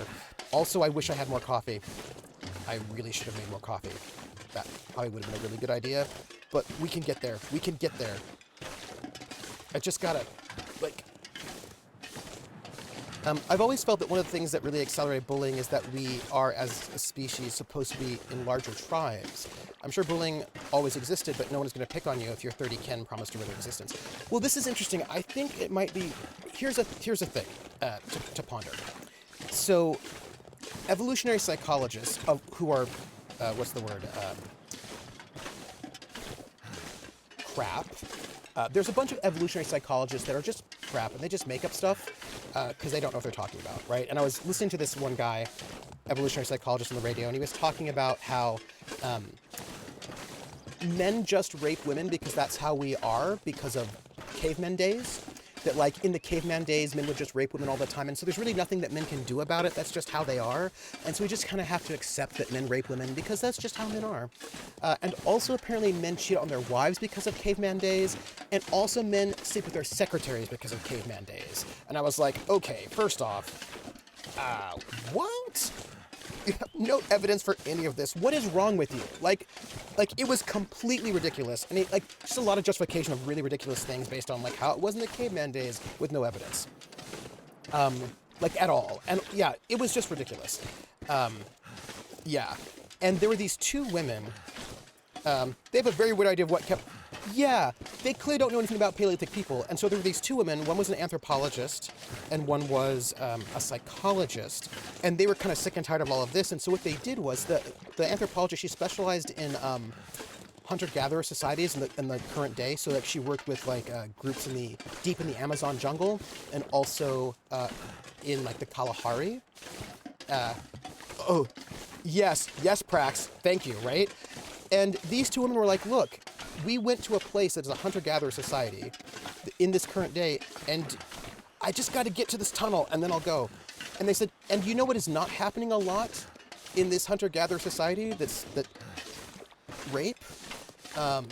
Actually, a bunch of social ills that we think are natural are not happening because if you do something to upset the group, they will shun you and you will die because it's a hunter-gatherer society and you need everybody working together or else you won't survive. And so what they said is that actually in a lot of hunter-gatherer societies, Australia, right, a bunch of different spaces, actually there's less violence and there's less sexual assault and there's less of those sorts of things because people cannot afford to do that. And so, and Coldrick is like, I'm more about the American Indian tribes that males be males, and if a female wanted to do male shit, they dressed that way and did it. No BS about it. Or if a man wanted to scrape skins and cook, he could wear that clothing and do it too. No BS. Yeah, totally. Look, we're going to quit once we get to this tunnel. We get to the tunnel and then we'll go. And, and Odie's like, oh, exactly. I feel like nuclear families and the breakup of a lot of those traditional social groups accelerate a lot of the social ills. Or I suppose we could say maybe like, the kind of, now I'm going to sound like some of those people in college. The kind of weird class breakdowns that happen when you have perhaps surplus farming, like when you have extra time, right?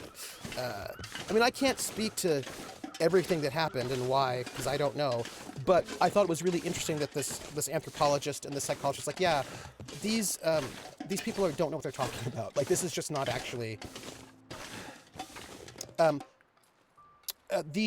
oh gosh. People, we have some trouble. Please let me run. I'm concerned. I am concerned. I have some concerns. Not feeling so cocky now, huh? And all it took was for me to go full-on Grizzly Adams. I can't run right now. I'd better get out of here before he comes back. Yeah, let's do that. Let's save. Let's save right now. We're going to get to that tunnel, and then we're going to quit the game. That's what we're going to do. Mike, I do not mean to taunt the bear. It's not what I want to do. Yeah, I'm sure Prax, who is an anthropologist, can tell us all about how ridiculous those people are. I mean, they just... Also, these people are not... These evolutionary psychologists are not anthropologists or archaeologists. They don't know anything about Paleolithic societies at all. They're just making up stuff. It's true. No, the tunnel should not be his lair. No. I say no. Yeah. They're just... Yeah. And it really bugs me because they want to justify some ridiculous stuff. And I was like, this is not... Yeah. Yeah. Also, I mean, we're going to eat some food. We're going to eat, oh, all that is a lot of food. Let's eat these saltine crackers. Yeah. We're going to eat these saltine crackers, and then we're going to drink some water, and lessen our weight, and then we're going to not be killed by a bear. Save one more time, and then we're going. And then I'm going to have some chili. Yeah, it just bugs me because they just have, like, and, like, the thing is, they're technically an actual field, but I feel like the field is just so bogus. Then I got suspended multiple times until I got a reputation of not putting up with this. Plus, I was recently diagnosed with antisocial disorder, and now that I think about it, I was very stoic. I mean, I wasn't shy or anything, I just didn't use words much, if you know what I mean. Oh, totally, yeah. Plus, God played tricks on me, and I haven't always been really good with words and had college-level vocabulary and writing skills, which is weird. Oh, yeah, totally. This is what I mean about being different, right? When kids are somehow just a little bit out of the norm, rather than teaching people to be more accepting of difference, we just look the other way and they bully people for being different. And maybe we should teach them to be a bit more accepting of difference. Do you know what I mean? Like, I would like that to happen. Yeah, most of that sounds like somebody pushing the church doctrine of one male, one female, et cetera, BS that was the 50s and 60s and trying to justify. Yeah, it just seems like a lot of trying to justify bad behavior. Like a lot of trying to justify bad behavior by saying, well, the cavemen did it. Now, first off, you don't know. But also, I'm not a caveman. You know what I mean? Like, I'm not a caveman. The cavemen did a lot of things, which I don't want to do, and I'm not doing. Right? You know what I mean? Like, there are a bunch of things that the cavemen didn't have, like air conditioning, and I like having air conditioning when I live in a place that is hot and humid. Like, I'm not a caveman. This is just, like, really what it comes down to. I'm not a caveman, and I don't know why that, like, come on. You know what I mean? That's all I'm saying. In first grade, I had college-level language arts. Goes, ooh, that's very interesting. And the system does not know how to handle that, right? Yeah. Yeah, I don't want to hunt a saber-toothed tiger with an atlatl. I don't want to do that either. That doesn't seem fun to me. Also, man, yeah. It's like various diets that are like, yeah, I mean, in third grade, I learned how to do Justin first. Let's leave. People, we might make it and not die. I'm very excited about this. I'm like, Captain America, food is better. We stewed everything. Right. People are like, yeah, but people are like, we should eat like they did, like the cavemen did. And I was like, you know that they died young, right? And also, I'm not a caveman. I really enjoy having, yeah. Could we fight it and could we eat it? I kind of do want to hunt saber-toothed tiger with an adult. It's fair. I'm worried about the death part. I'm going to stop the stream real soon, by the way. Oh, that's the PSR audio, yeah. But I'd like a lifetime of practice. Yes. Shots for polio, smallpox, diphtheria. Yes. Glasses. I mean, I think about how many people can live because we have, who can live better lives because we have better medication. Like, people died of infections a lot, right? Do you know what I mean? And cavemen setting up a hit latrine pit next to his water source. Like, why am I always sick? Oh, hey, Tina Bug. I always feel that somebody's watching me, and I have no privacy. Whoa, I always feel that somebody's watching me. Tell me, is it just a dream? Pow! Thank you for that. Yeah, we're going. I'm going. Cave, are you going to get me in trouble? No, I will not get you in trouble, Coldrick. I will not. We're going right now. My niece have enjoyed a lifetime of short distance walking. Yes. Came for the game, stayed for the conversation. Thank you, Tina Bug, and thank you for being here and, you know, hanging out with us. Uh-oh, hold on. What do you got? Hold on a second. Before any of this happens, before we go, we've got a wolf. And nope. Oh, okay, here we go. Hey, we're having trouble. I have a sprained ankle. You know, before we end today, right now, I'm just gonna fix that ankle. You know what I mean? Just gonna fix it just while we're here. Yeah, just we're gonna just yeah, that's what we're gonna do. We're just it's a little, it's gonna be fine. And we're gonna take painkillers and it'll be great. It'll be awesome. My mom taught me how to cook, and I got the family cookbook because my sister can't really cook. Oh, nice. Let's that's antibiotics. Do we have painkillers? Oh, there we go. Let's take some painkillers while we're here, everyone. Just take care of that. Because the problem is that I wasn't lined up, right? So I think I need to sort of aim, let it get closer before I aim. Yes. Oh, okay. There we go. And I know we have to go, so we're gonna go. Hey, you know what? We're gonna save right now. Wait. Let's just look at the map. Where are we? Look how close we are. We are so close to where we need to go, where we can drop off stuff. We're so close. The closeness. Oh gosh, I can't handle it. But I'm gonna just save right now. That's it. Just saving. Not gonna, just saving. We're so close though. We're so close. It's insane. There we go. It'll take us another 20 minutes because we're walking slow. So, there's that. This is good. Yeah, so I do want to, like, and the problem is, I think if you don't pull the trigger at the right timing, it won't scare the wolf off. So you have to sort of wait, but also you can only hold your aim for so long. So I think I need to start aiming later when the wolf gets closer, and then I think I'm able to take that shot. That's what I think. Oh yes, Hawkeye, by the way, KY Hawkeye is going to be hosting Critical Role for us tonight, because I am behind, and also I have to prep for Colos tomorrow, because I've got a lot. And this is, okay, so here, I'm going to go eat, but we are going to do a raid. We're going to raid Wandering DM today. I'm going to need to get this out, though. Come here. We're gonna raid Wandering DM, so that, because, give some love. Oh, good. Oh, yeah. Hawkeye does these really great wrestling streams, which are really, really awesome. What do I want to tell you all? Okay, so Trooper SJP, thank you for being here. What's up?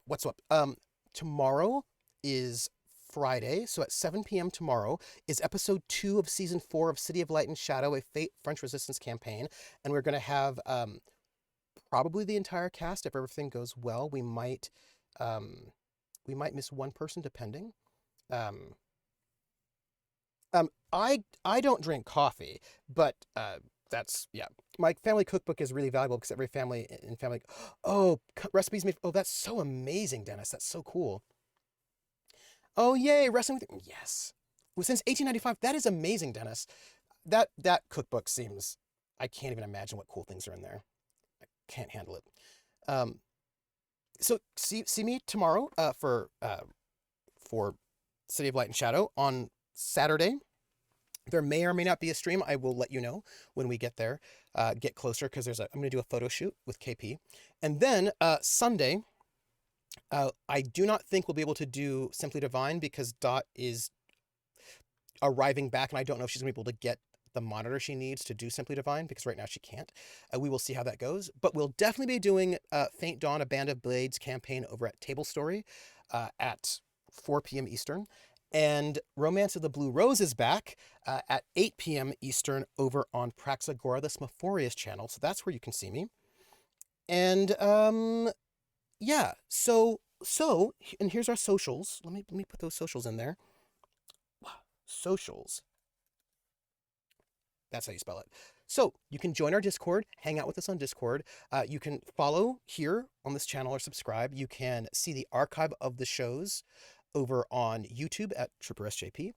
You can find me on Twitter at Academic Foxhole, and you can find the Patreon, which goes to support the RPGs on this channel, at Academic Foxhole. And I think that's everything. Yes. Come to the Blue Rose Sunday to see the Fang. So there's going to be no death to Fang disease. I refuse it. Here's our raid command, by the way. But we are going to go and raid Simon, the Wandering DM. because I like him, and they're doing some Sentinels of the Multiverse. So let's go and give them some love. Yeah, there's absolutely nothing wrong. Now, where Wandering DM, let's see. Is it the or just a? Wander. There it is. No the. So we're gonna go and raid Wandering DM. And so give that group some love. We got Pooja assignment. We've got Anino, great people. Give them some love. And then at 10 o'clock, go over to KY Hawkeye's channel for Critical Role. And I am going to go eat some chili, and I'm very excited about it. So everybody, give them love, and I will catch you on the flip side. Love. And the next time we see Prax, let's see if she'll tell us something about evolutionary psychology and how bogus it is. That's love. Oh yeah, give the picture of the German food. Put it in our Discord, Dennis, because I really want to see it. And I want to go and make some sauerbraten. So bye.